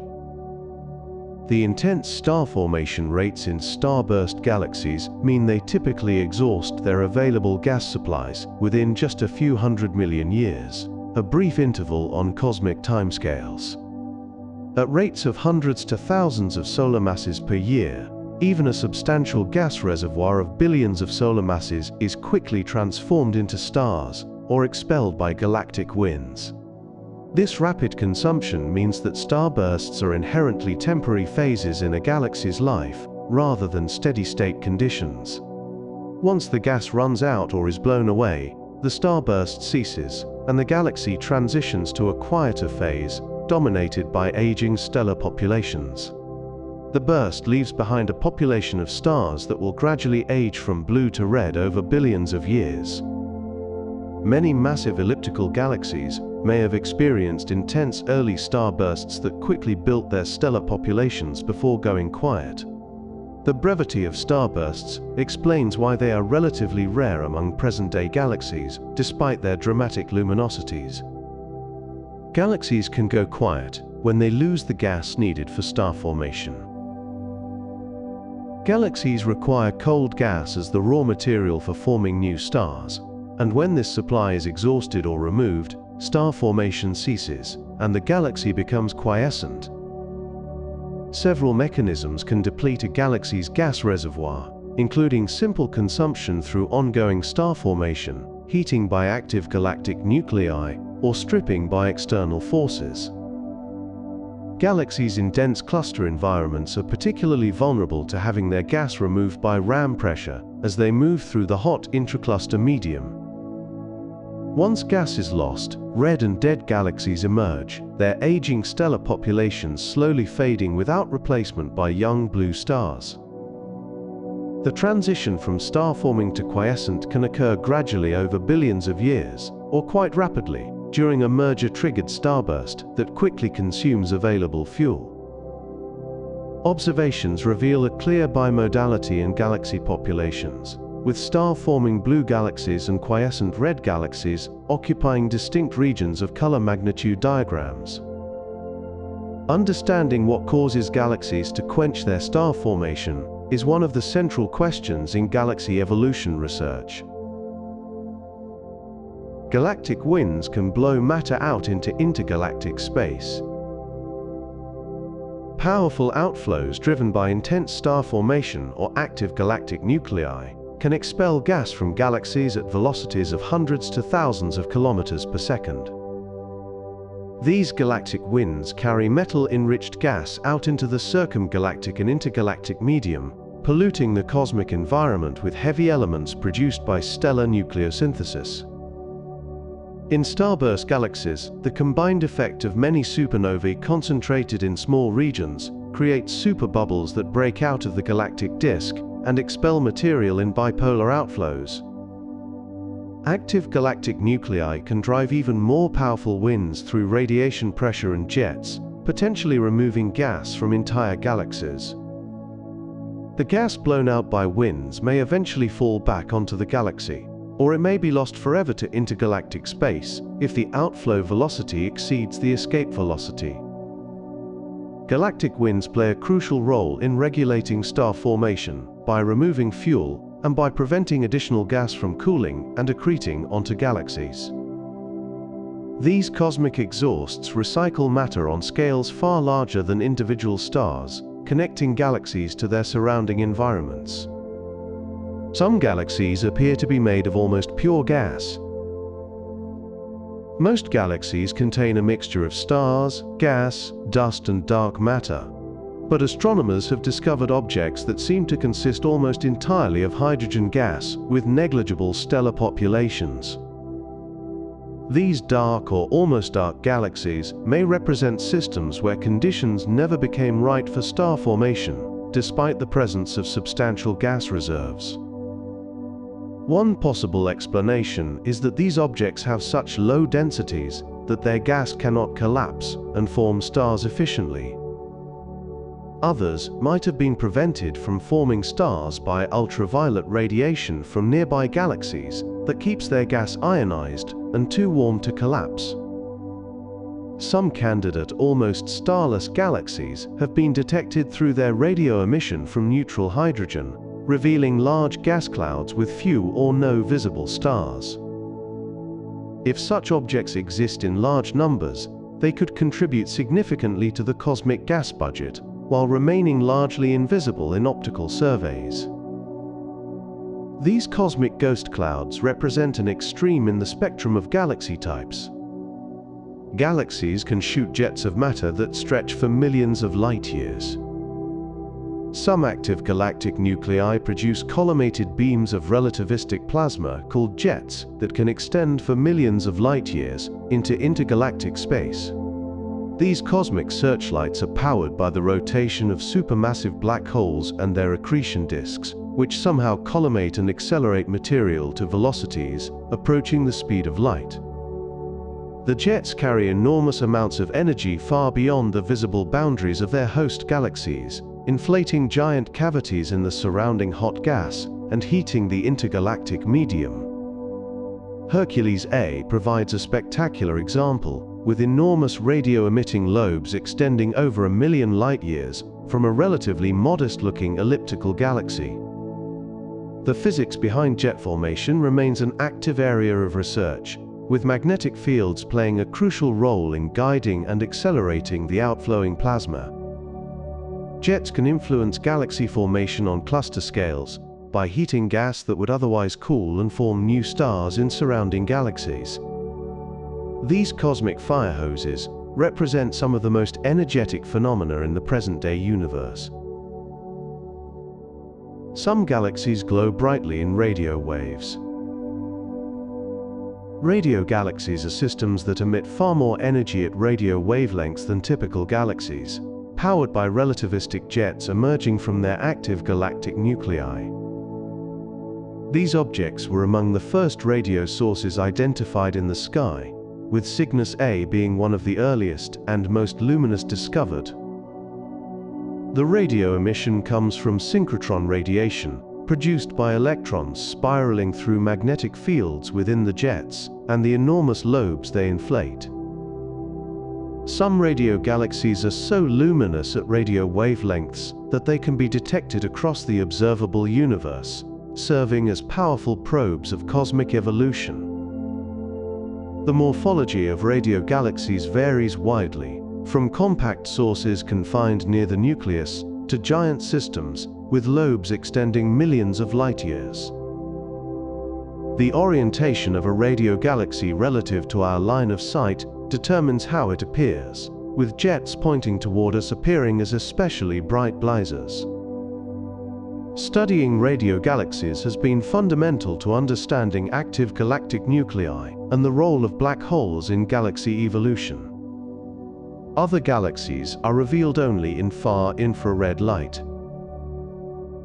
Some galaxies emit the vast majority of their light at infrared wavelengths, hidden from optical view by thick shrouds of dust that absorb visible and ultraviolet radiation. These dusty systems reprocess the absorbed starlight and re-radiate it in the far infrared, where space telescopes like Herschel and Spitzer have revealed them in stunning detail.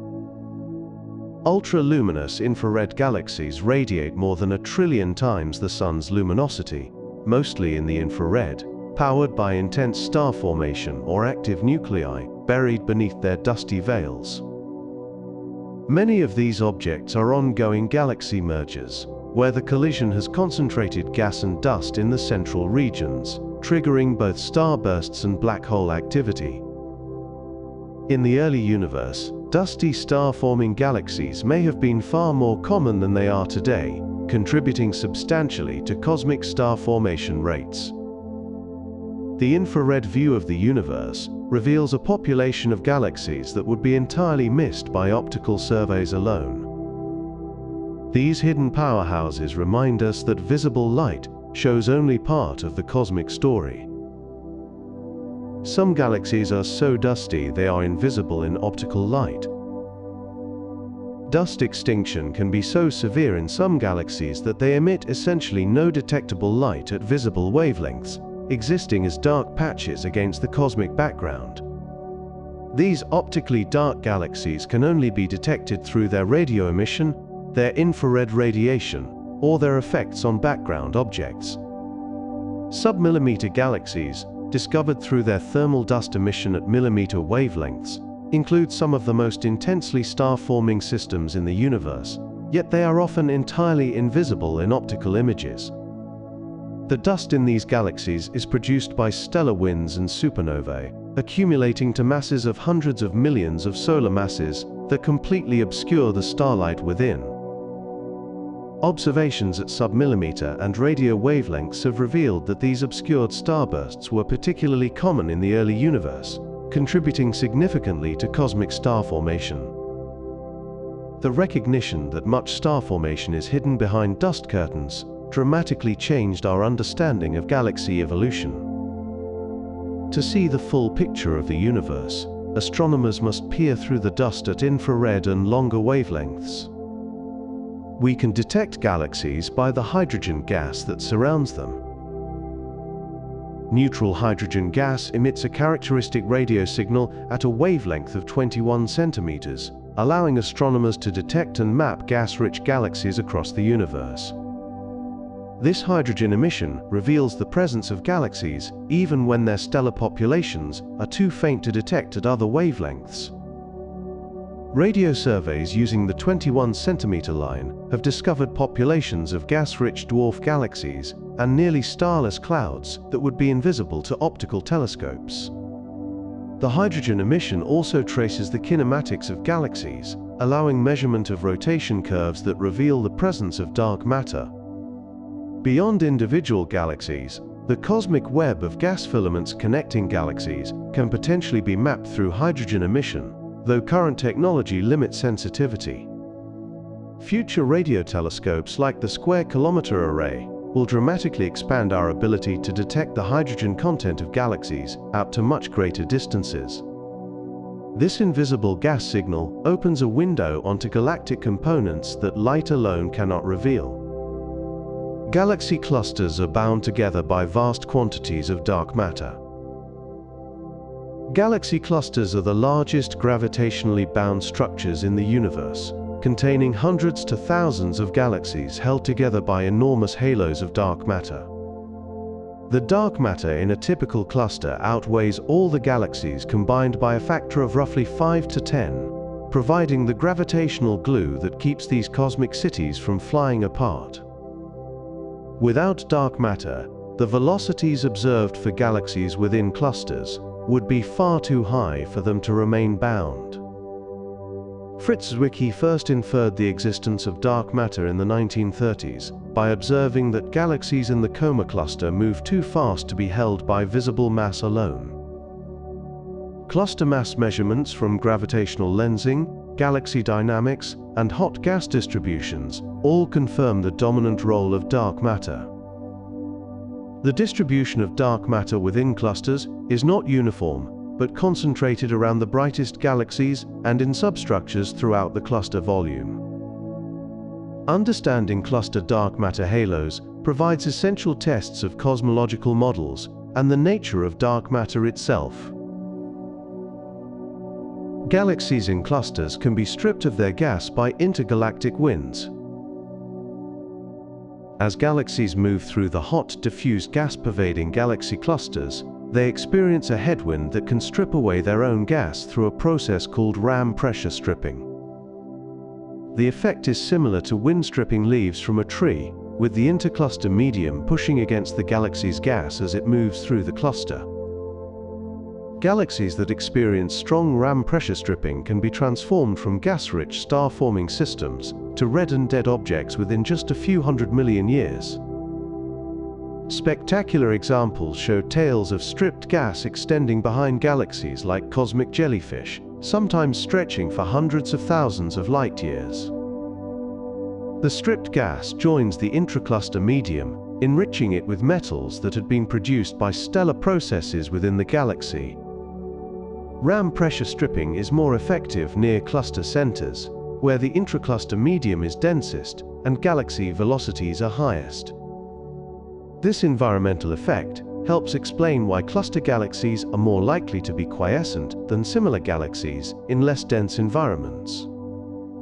There are galaxies that glow in X-rays from colliding hot gas. When galaxy clusters collide, the hot gas filling each cluster smashes together at tremendous velocities, shock heating to temperatures of hundreds of millions of degrees, and producing brilliant X-ray emission. These cluster mergers are the most energetic events in the universe since the Big Bang, releasing energy equivalent to billions of supernovae over hundreds of millions of years. The Bullet cluster provides one of the most famous examples, showing the aftermath of a collision where the hot gas has been slowed by the impact, while the dark matter passed through relatively unimpeded. X-ray observations of merging clusters have provided some of the strongest evidence for the existence of dark matter as a distinct component from ordinary matter. The bow shocks formed where the gas collides create distinctive features visible in X-ray images, tracing the geometry and history of the collision. These cosmic train wrecks are natural laboratories for studying plasma physics at temperatures and scales impossible to replicate on Earth. Cluster mergers reshape the evolutionary trajectories of all the galaxies caught within them. Some galaxy clusters contain hot gas that outweighs all their stars. The visible galaxies in a cluster represent only a small fraction of the cluster's total baryonic mass, with the majority residing in hot diffuse gas filling the space between galaxies. This intracluster medium is heated to temperatures of tens of millions of degrees by gravitational energy released as the cluster formed, and by ongoing processes like galaxy motion and active galactic nuclei. The hot gas typically contains 5 to 10 times more mass than all the cluster's stars combined, making it the dominant visible component even though it is invisible to optical telescopes. X-ray telescopes reveal this hot gas as a glowing haze pervading the cluster, brightest near the center, and fading toward the outskirts. The gas contains heavy elements that were produced inside stars and ejected by supernovae and galactic winds, enriching the intracluster medium over billions of years. Cooling of this gas near cluster centers can form spectacular filaments and trigger star formation in the central galaxy. The hot gas reservoir represents a fossil record of all the stellar processing that has occurred within the cluster over cosmic time. Galaxies in clusters sometimes collide in chain reactions. Galaxy clusters are not static systems but dynamic environments where galaxies frequently interact, sometimes in cascades of collisions, triggered by the gravitational influence of previous encounters. A close passage between two galaxies can deflect their trajectories into paths that intersect with other cluster members, creating chains of sequential interactions. Compact galaxy groups within clusters are particularly prone to such cascading mergers, where the close spacing and bound orbits ensure repeated encounters. The famous Stephan's quintet provides an example where multiple galaxies are interacting nearly simultaneously, with shock-heated gas and tidal debris marking the chaos. Over time, these chain reactions tend to reduce a cluster's galaxy population, as mergers combine multiple smaller systems into larger ones. The brightest cluster galaxies at cluster centers likely grew through numerous such merger events, accumulating mass from many victims. This steady grinding together of galaxies gives clusters their distinctive populations of massive ellipticals and gas-poor systems. There are superclusters made of thousands of galaxies. Superclusters are the largest coherent structures in the universe, containing dozens to hundreds of galaxy clusters and thousands of individual galaxies spread across regions, spanning hundreds of millions of light-years. Unlike individual galaxy clusters, superclusters are typically not gravitationally bound and will eventually disperse as the universe continues to expand. The Shapley concentration is one of the largest known superclusters, containing over 8,000 galaxies and exerting a significant gravitational pull on our local group. Superclusters are arranged along the vast filaments of the cosmic web, marking the densest concentrations of matter in the large-scale structure of the universe. The boundaries between superclusters are often defined by enormous voids, regions nearly empty of galaxies that can span hundreds of millions of light-years. Mapping supercluster structures has revealed the foam-like texture of the universe at the largest scales, with matter concentrated in sheets and filaments surrounding empty bubbles. These immense arrangements of galaxies trace the density fluctuations that emerged in the very early universe. We live in the Laniakea supercluster. Our home supercluster, named Laniakea, meaning immense heaven in Hawaiian, was defined in 2014 based on galaxy flow patterns in the local universe. Laniakea spans approximately 500 million light-years and contains roughly 100,000 galaxies, with a total mass of about 100 million billion solar masses. The Milky Way and its local group live in the outskirts of Laniakea, moving toward a gravitational center called the Great Attractor, located roughly 200 million light-years away. Before the Laniakea definition, our supercluster was identified as part of the Virgo supercluster, centered on the Virgo cluster about 50 million light-years distant. The identification of Laniakea was based on mapping the cosmic velocity field, which shows how galaxies flow toward gravitational centers. Laniakea itself is being pulled toward even larger concentrations of mass, including the Shapley supercluster. Understanding our cosmic address helps place humanity within the vast hierarchy of structure in the universe. Galaxies align along filaments that stretch across the universe. The distribution of galaxies in space is far from random, with most galaxies residing along elongated structures called filaments that connect denser regions like galaxy clusters. These cosmic filaments can stretch for hundreds of millions of light-years, containing chains of galaxies arranged like pearls on a cosmic necklace. The filaments are the densest parts of the cosmic web, a vast three-dimensional network of matter that pervades the universe. Galaxy clusters form at the nodes where multiple filaments intersect, drawing in matter from all the converging structures. The filamentary arrangement reflects the pattern of density fluctuations in the early universe, amplified by billions of years of gravitational collapse. Simulations of cosmic structure formation reproduce this filamentary pattern with remarkable accuracy, confirming our understanding of how gravity shapes matter on the largest scales. Mapping the three-dimensional positions of millions of galaxies has revealed this intricate web in stunning detail. Galaxies follow the hidden map of the cosmic web.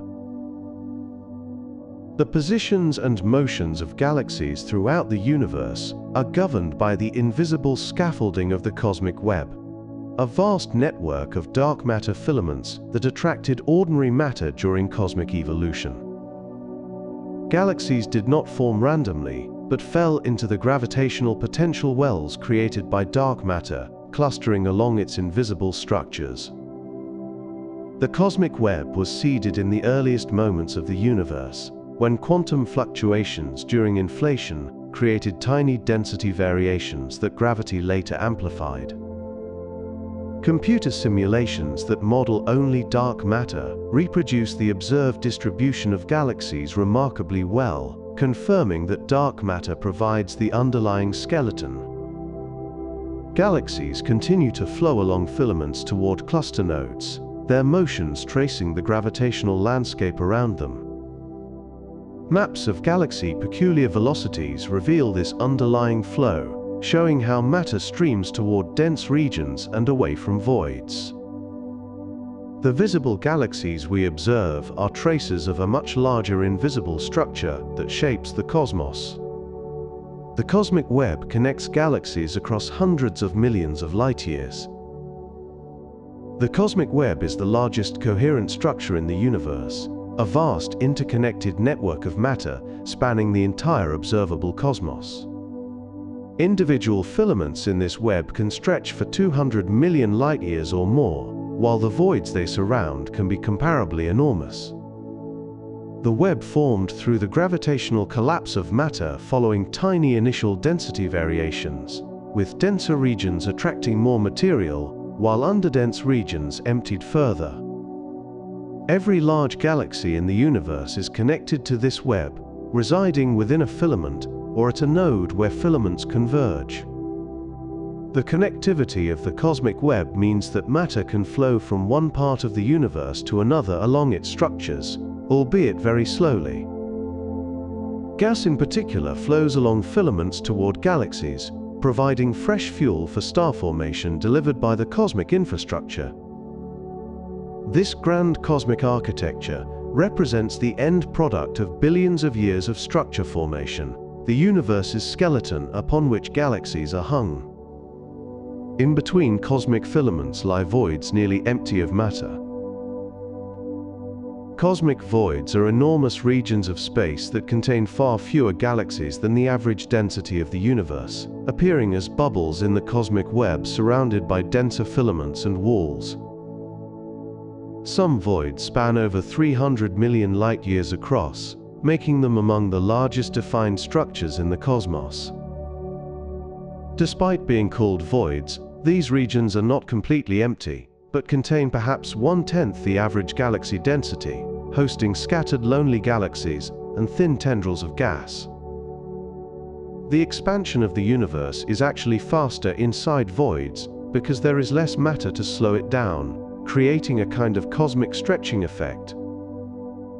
Voids were among the first features of large-scale structure to be identified, with the Boots void discovered in 1981, measuring about 330 million light-years across.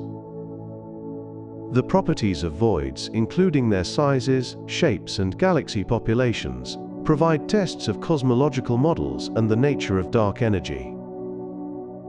These cosmic empties occupy the majority of the universe's volume, making them the most common environments despite their sparseness. Some galaxies lie in complete isolation, cosmic hermits in the void. While most galaxies exist within groups, clusters, or along the filaments of the cosmic web, a rare few inhabit the lonely expanses of cosmic voids, isolated from any significant neighbors. These void galaxies may have no large neighbors within tens of millions of light-years, experiencing a profoundly different environment than cluster or group galaxies. Isolated galaxies often retain more of their gas and show higher rates of ongoing star formation because they have not experienced the interactions that strip gas from galaxies in denser environments. The lack of gravitational disturbances also means that isolated galaxies can maintain more pristine disk structures without the warping and disruption of close encounters. Studying void galaxies provides insight into how galaxies evolve in the absence of environmental effects, representing a kind of control group for understanding galaxy evolution. Some void galaxies may have formed from matter that condensed in place within the void rather than falling in from elsewhere. These cosmic hermits live quiet lives far from the bustle of galactic cities. We found ghost galaxies drifting between galaxy clusters. Between the massive galaxy clusters that dot the cosmic web, astronomers have discovered ghostly stellar systems that appear to drift through intergalactic space without a clear home. These intracluster or intercluster stellar populations were likely stripped from galaxies during past interactions and now orbit freely within the gravitational potential of the cluster environment.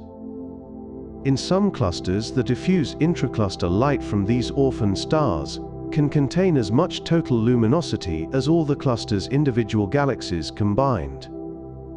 The stars in this ghostly glow are typically old and red, consistent with being stripped from the outer regions of galaxies billions of years ago. Some entire dwarf galaxies may have been disrupted so completely that their stars now mingle indistinguishably with the intracluster population.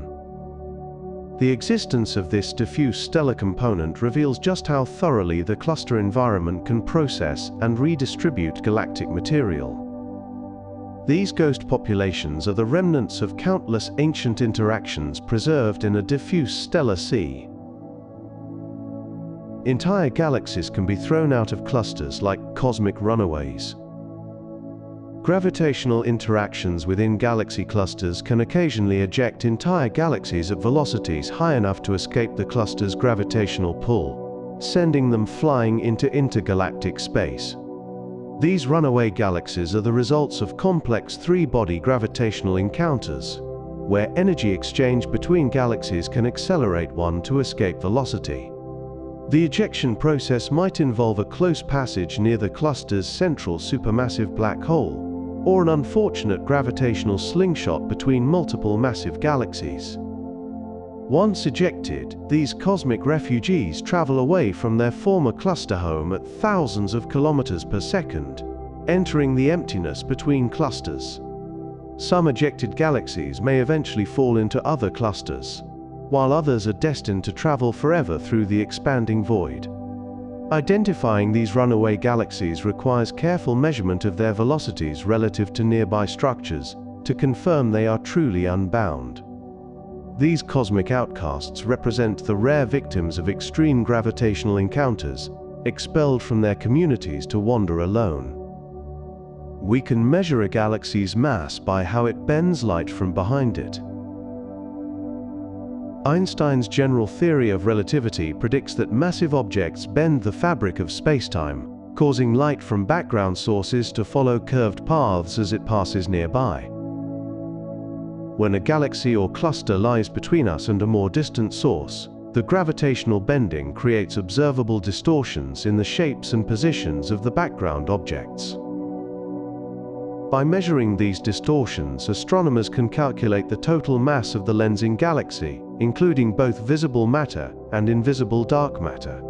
This technique, called gravitational lensing, provides one of the most direct methods for measuring the masses of distant galaxies without relying on assumptions about stellar populations or gas dynamics. Weak lensing, where the distortions are subtle and require statistical analysis of many background galaxies, can map the dark matter distribution throughout clusters and the cosmic web.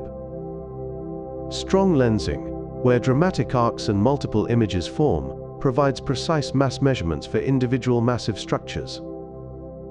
Gravitational lensing has become one of the most powerful tools in modern observational cosmology. Gravitational lensing has revealed galaxies we could not see any other way. The magnification provided by gravitational lensing has allowed astronomers to observe galaxies far too faint and distant to detect with direct imaging alone. When a massive foreground cluster acts as a gravitational lens, it can amplify the light from background sources by factors of 10, 50, or even more in extreme cases. This cosmic magnifying glass has revealed some of the earliest known galaxies, objects so distant that their light has been traveling for over 13 billion years. The lensing not only brightens these distant galaxies, but also expands their apparent size, allowing detailed study of structures that would otherwise be mere points of light. Some of the most distant and youngest galaxies known were discovered specifically because they happened to lie behind lensing clusters. The randomness of geometry means that many distant galaxies are magnified purely by chance alignment with foreground mass concentrations.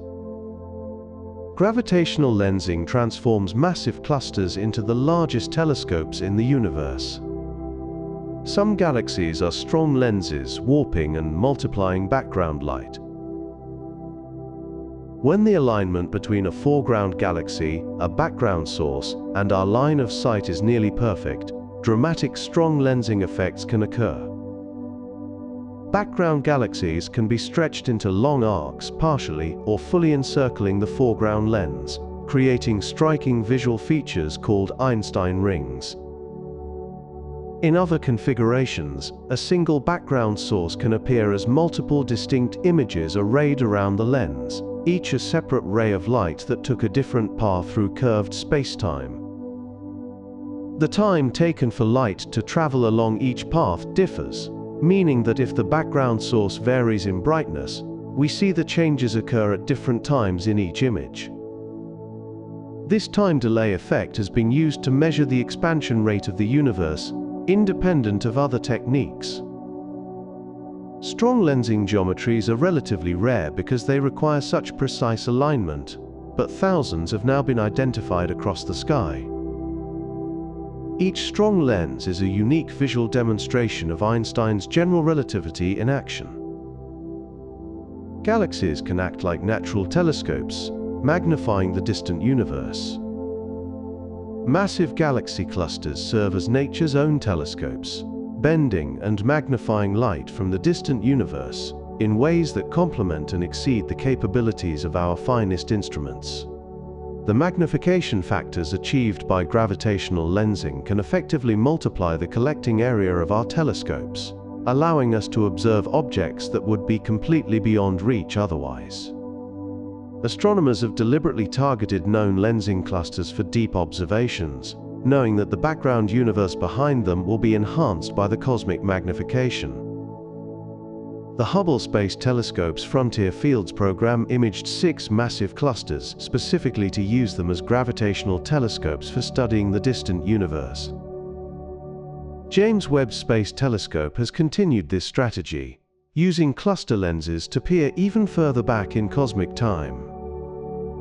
The combination of artificial and natural telescopes allows us to probe epochs and objects otherwise inaccessible. These cosmic lenses are among the most valuable tools for exploring the early universe. We found entire galaxies inside gravitational arcs. The spectacular arcs created by strong gravitational lensing are not abstract patterns, but the stretched and magnified images of real background galaxies, each one a cosmic portrait painted by gravity. Within a single dramatic arc, we can sometimes resolve internal structures like spiral arms, star-forming regions, and galactic cores that would be invisible without the lensing magnification. Spectroscopy of these arcs reveals the composition, velocity, and redshift of the lensed galaxy, confirming its nature as a distant, amplified background source.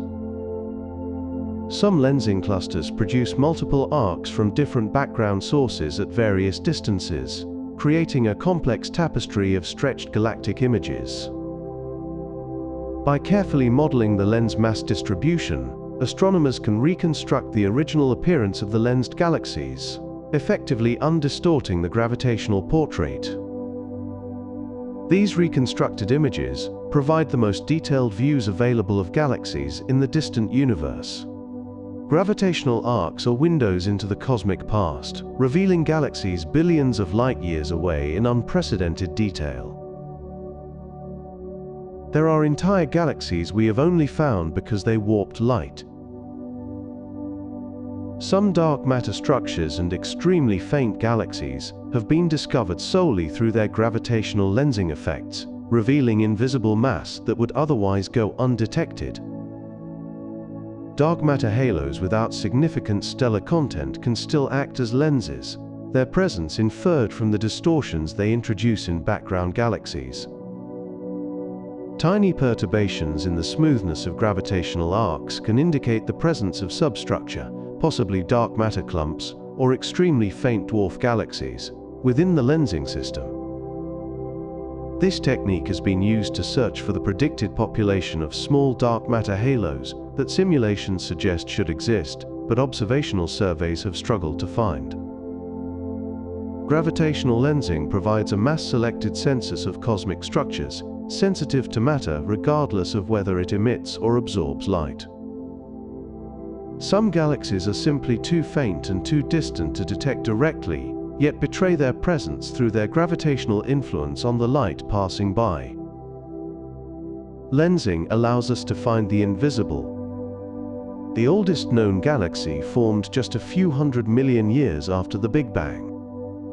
The most distant galaxies detected to date existed when the universe was less than 400 million years old, placing them at the very dawn of cosmic structure formation.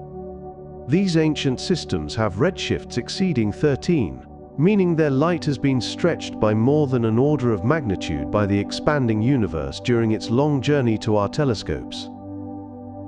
The discovery of such early galaxies was one of the first major achievements of the James Webb Space Telescope, pushing our observational horizon to unprecedented distances. These primordial galaxies are typically small and irregular, containing just a tiny fraction of the stars found in present-day galaxies, representing the seeds from which larger systems would grow. Their mere existence places constraints on how quickly structure could form after the Big Bang, and requires efficient star formation in the earliest dark matter halos. Studying these cosmic pioneers helps us understand how the first starlight emerged from the Dark Ages following the Big Bang. Each new distance record reveals another glimpse of the universe's formative moments. we can watch galaxies as they were 13 billion years ago. Because light takes time to travel across the universe, looking at distant galaxies is equivalent to looking back in time, seeing them as they were when their light departed. The most distant galaxies we observe appear as they were over 13 billion years ago, when the universe itself was less than 1 billion years old. This cosmic time machine allows us to directly observe the processes of galaxy formation and evolution, rather than merely inferring them from theory. We can compare galaxies at different redshifts to trace how their properties changed over cosmic time, building up an evolutionary history from observation. The light from these ancient galaxies carries information about conditions in the early universe, including the nature of the first stars and the state of the intergalactic medium. Photons that began their journey shortly after the Big Bang have traveled through epochs when galaxies first assembled, supermassive black holes grew, and stars enriched the cosmos with heavy elements. Every deep image is a simultaneous view of multiple cosmic epochs. Galaxies in the early universe look smaller and more chaotic. Compared to the magnificent grand design spirals and smooth ellipticals of the nearby universe, galaxies in the early cosmos appear much smaller, more irregular, and more turbulent. Early galaxies typically contain far fewer stars, have clumpier and more asymmetric structures, and show signs of intense but disorganized star formation. The elegant spiral patterns we associate with galaxies today had not yet developed, as the calm conditions and lengthy evolutionary timescales required for such order had not yet occurred. Many distant galaxies appear to be in the process of merging with neighbors, reflecting the higher galaxy density and more frequent interactions in the denser early universe. The smaller sizes of early galaxies are partly intrinsic and partly a result of our only detecting their brightest central regions at such great distances. As these primitive systems merged and evolved over billions of years, they gradually assembled into the larger, more structured galaxies we see nearby. The progression from cosmic chaos to galactic elegance took billions of years to unfold. The first galaxies may have been born inside dark matter halos. Cosmological models suggest that the first galaxies formed within pre-existing halos of dark matter that had collapsed from primordial density fluctuations. These dark matter cradles provided the gravitational attraction necessary to gather ordinary gas and begin the process of star and galaxy formation. Without dark matter, the small density variations in the early universe would not have been able to grow into gravitationally bound structures quickly enough to explain observed galaxy populations. The first dark matter halos, massive enough to host significant star formation, probably had masses around 1 billion solar masses, far smaller than the Milky Way's present halo. As these early halos grew through mergers and gas accretion, they built up the galaxies that would eventually evolve into structures like our own. The predicted abundance and properties of early dark matter halos can be compared with observations of distant galaxies to test cosmological models. Understanding this connection between dark matter halos and their visible galactic contents is a central goal of galaxy formation theory. We can see the cosmic dawn when the first galaxies lit up the universe. The cosmic dark ages ended when the first stars and galaxies formed and began emitting ultraviolet radiation that reionized the neutral hydrogen pervading the universe. This epoch of reionization, occurring roughly between 200 and 800 million years after the Big Bang, marked the transition from a dark, opaque universe to one filled with light and largely transparent to radiation. Observing galaxies from this epoch allows us to witness cosmic dawn, when the universe was transformed by its first starlight. The James Webb Space Telescope was specifically designed to study this epoch, with its infrared sensitivity matched to detect light from galaxies at redshifts of 10 and beyond. Evidence for reionization comes from the absorption signatures in the spectra of distant quasars and from properties of the cosmic microwave background. The patchiness of reionization, with some regions clearing before others, reflects the clustering of early galaxies within the cosmic web. Witnessing cosmic dawn is one of the great frontiers of observational cosmology. The light from distant galaxies is stretched into infrared by the expanding universe. As light travels across the expanding universe, the fabric of space itself stretches, lengthening the wavelength of the photons in a phenomenon called cosmological redshift. Light that left a distant galaxy as ultraviolet or visible radiation can arrive at Earth, shifted into the infrared after billions of years of cosmic stretching. The most distant known galaxies have redshifts exceeding 13, meaning their light has been stretched to over 14 times its original wavelength. This extreme redshifting is why telescopes designed to find the earliest galaxies, like the James Webb Space Telescope, observe primarily in the infrared. If we could somehow see the most distant galaxies with our eyes, they would be invisible because all their light has shifted beyond the visible spectrum. The amount of redshift directly indicates the expansion factor of the universe since the light was emitted, linking observation to cosmology. Understanding and measuring redshift is fundamental to determining cosmic distances and the history of the universe's expansion. Galaxies near the edge of the observable universe are moving away at near light speed.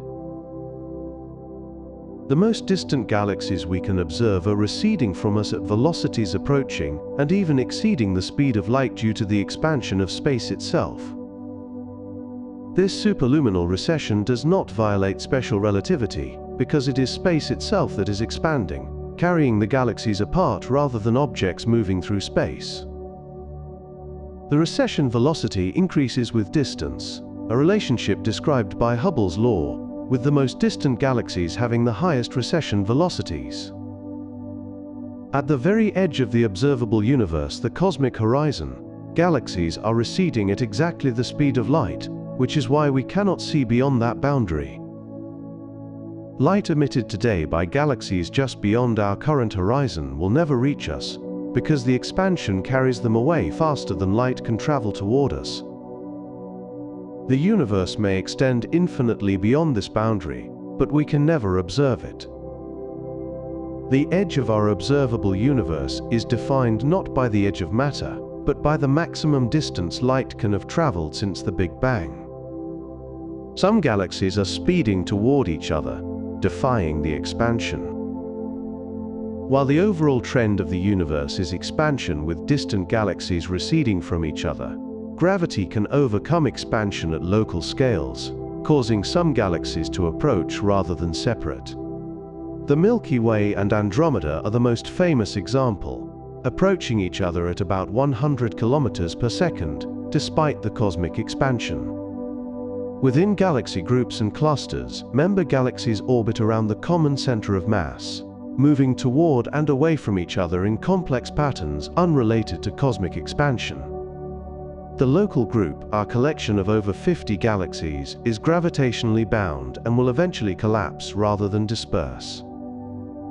At scales larger than about 10 million light-years, expansion dominates over local gravitational attraction, and structures become increasingly isolated from each other. The boundary between bound structures and expanding separations depends on the balance between gravitational binding energy and the kinetic energy of expansion. These local inward motions remind us that gravity still sculpts structure within the expanding cosmos. Galaxies may one day be all we can see as the universe expands beyond our horizon. The accelerating expansion of the universe driven by dark energy will eventually carry all galaxies outside our local group beyond the cosmic horizon, leaving us in an increasingly isolated bubble of space.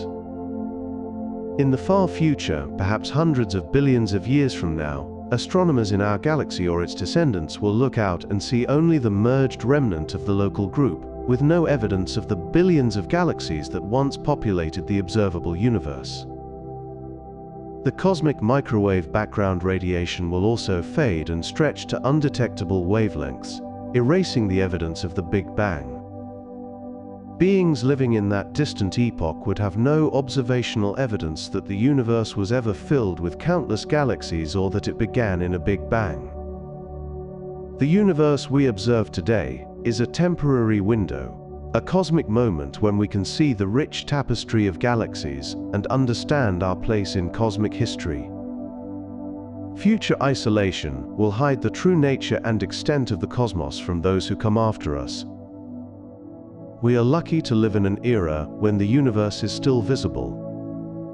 We are watching galaxies drift apart forever.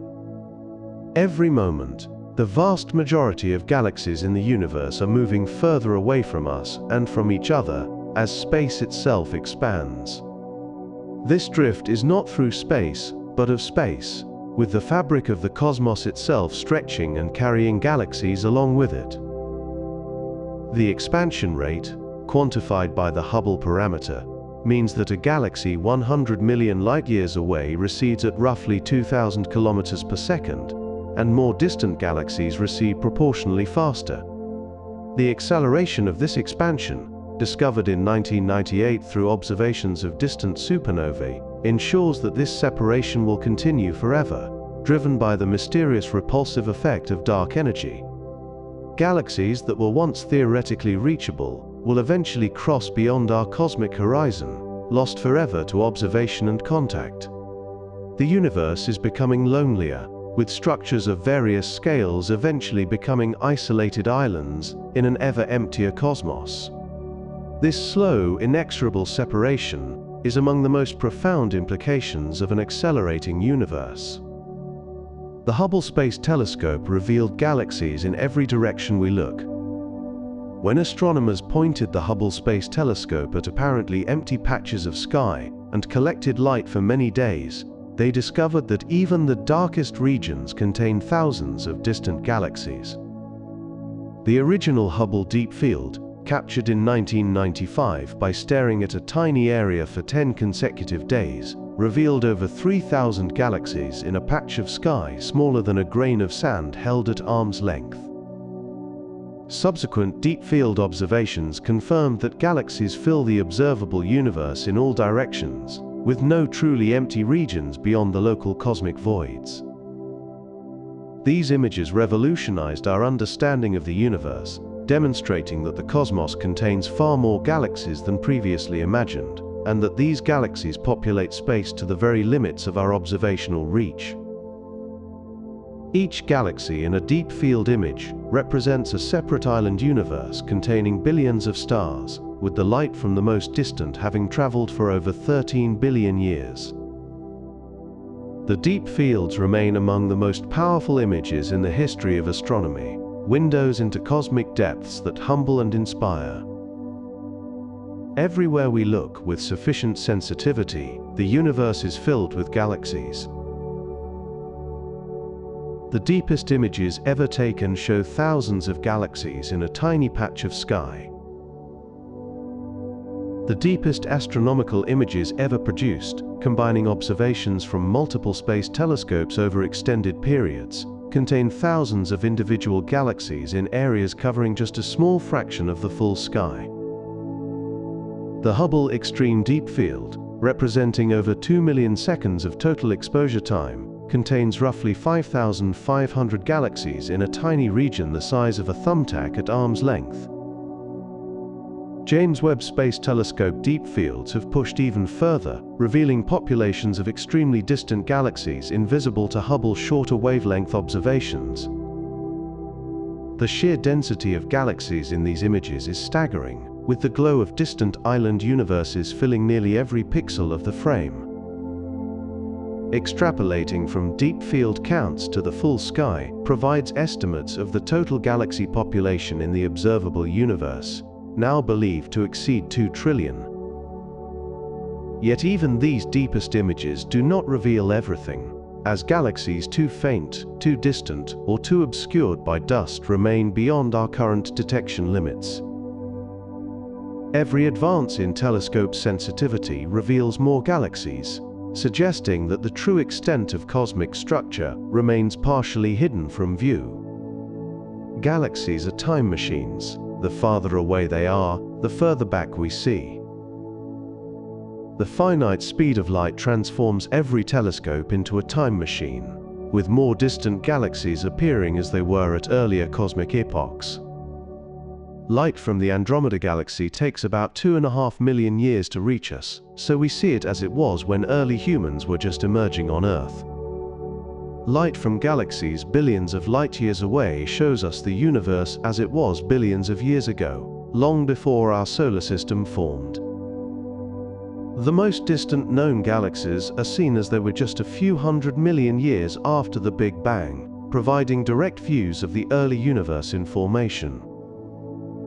This look-back time allows astronomers to study galaxy evolution directly by comparing populations at different cosmic epochs rather than inferring change from theoretical models alone. The deeper we look into space, the further back in time we see, with the cosmic microwave background representing our view of the universe just 380,000 years after the Big Bang. Galaxies across the sky represent a simultaneous view of cosmic history, from nearby present-day systems to ancient objects at the edge of the observable universe. Galaxies tell the story of how the universe grew up. Tracing the properties of galaxies across cosmic time reveals the story of how the universe evolved from a nearly uniform sea of gas and dark matter into the structured cosmos we inhabit today. At early times, galaxies were small, irregular, and intensely star-forming, building their first stellar populations from primordial gas. As time progressed, galaxies merged, grew, and evolved, becoming larger, more structured, and often transitioning from active star formation to quiescence. The peak of cosmic star formation occurred when the universe was roughly 3 to 4 billion years old, after which the rate has steadily declined as galaxies exhausted their gas supplies. Galaxy populations shifted from blue, star-forming systems toward red, quiescent ones, with mergers transforming spirals into ellipticals. The growth of supermassive black holes accompanied galaxy growth, with active galactic nuclei shaping their host galaxies through powerful feedback. Each observation of a galaxy at a different distance adds a page to this cosmic chronicle. Galaxies can leave behind long trails of stripped gas. As galaxies move through the hot, diffuse gas-pervading galaxy clusters, the ram pressure of this intergalactic medium can strip away the galaxy's own gas, leaving behind spectacular tails stretching for hundreds of thousands of light-years. These gas tails, visible in radio and X-ray observations, trace the orbital paths of galaxies through the cluster and reveal the intensity of environmental processing. In some cases, star formation continues within the stripped gas tails themselves, producing chains of young star clusters that no longer belong to any galaxy. The jellyfish galaxies, named for their resemblance to oceanic relatives with trailing tentacles, are among the most dramatic examples of ram pressure stripping in action. Eventually, the stripped gas disperses into the intracluster medium, contributing metals and mass to the hot, diffuse pool between galaxies. The galaxy left behind, depleted of its gas, can no longer form new stars, and evolves into a red, quiescent system. These cosmic contrails are vivid evidence of the transformative power of dense environments on galaxies. Some collisions end in elliptical galaxies, smooth and featureless. When two large spiral galaxies collide and merge, the outcome is often an elliptical galaxy, a smooth, featureless stellar system, with little of the spiral structure that characterized the progenitors. The merger process scrambles the orderly rotation of each spiral's disk, converting the organized orbits into the random stellar motions characteristic of ellipticals. Gas driven to the center during the merger can trigger intense star formation that quickly consumes or expels the remaining fuel, leaving the remnant with little capacity for future star birth. Over time, the stars age from blue to red without replacement, giving elliptical galaxies their characteristic golden color. The transformation from spiral to elliptical represents one of the most dramatic evolutionary pathways in galaxy evolution. Not all mergers result in ellipticals. Minor mergers between galaxies of very different sizes may leave the larger galaxy relatively intact. The connection between mergers and elliptical galaxies explains why ellipticals are more common in dense cluster environments where interactions are frequent. Some galaxies exist in compact groups, trapped in gravitational dance. Compact groups are small associations of galaxies, typically containing 4 to 10 members, packed into regions small enough that the galaxies repeatedly interact and collide. The most famous example, Stephan's quintet, consists of 4 physically associated galaxies undergoing complex gravitational interactions, with tidal tails, bridges of stripped stars, and regions of shock-heated gas. Unlike larger clusters, where galaxies zoom past each other at thousands of kilometers per second, compact group members move slowly enough that their gravitational fields deeply influence each other over extended periods.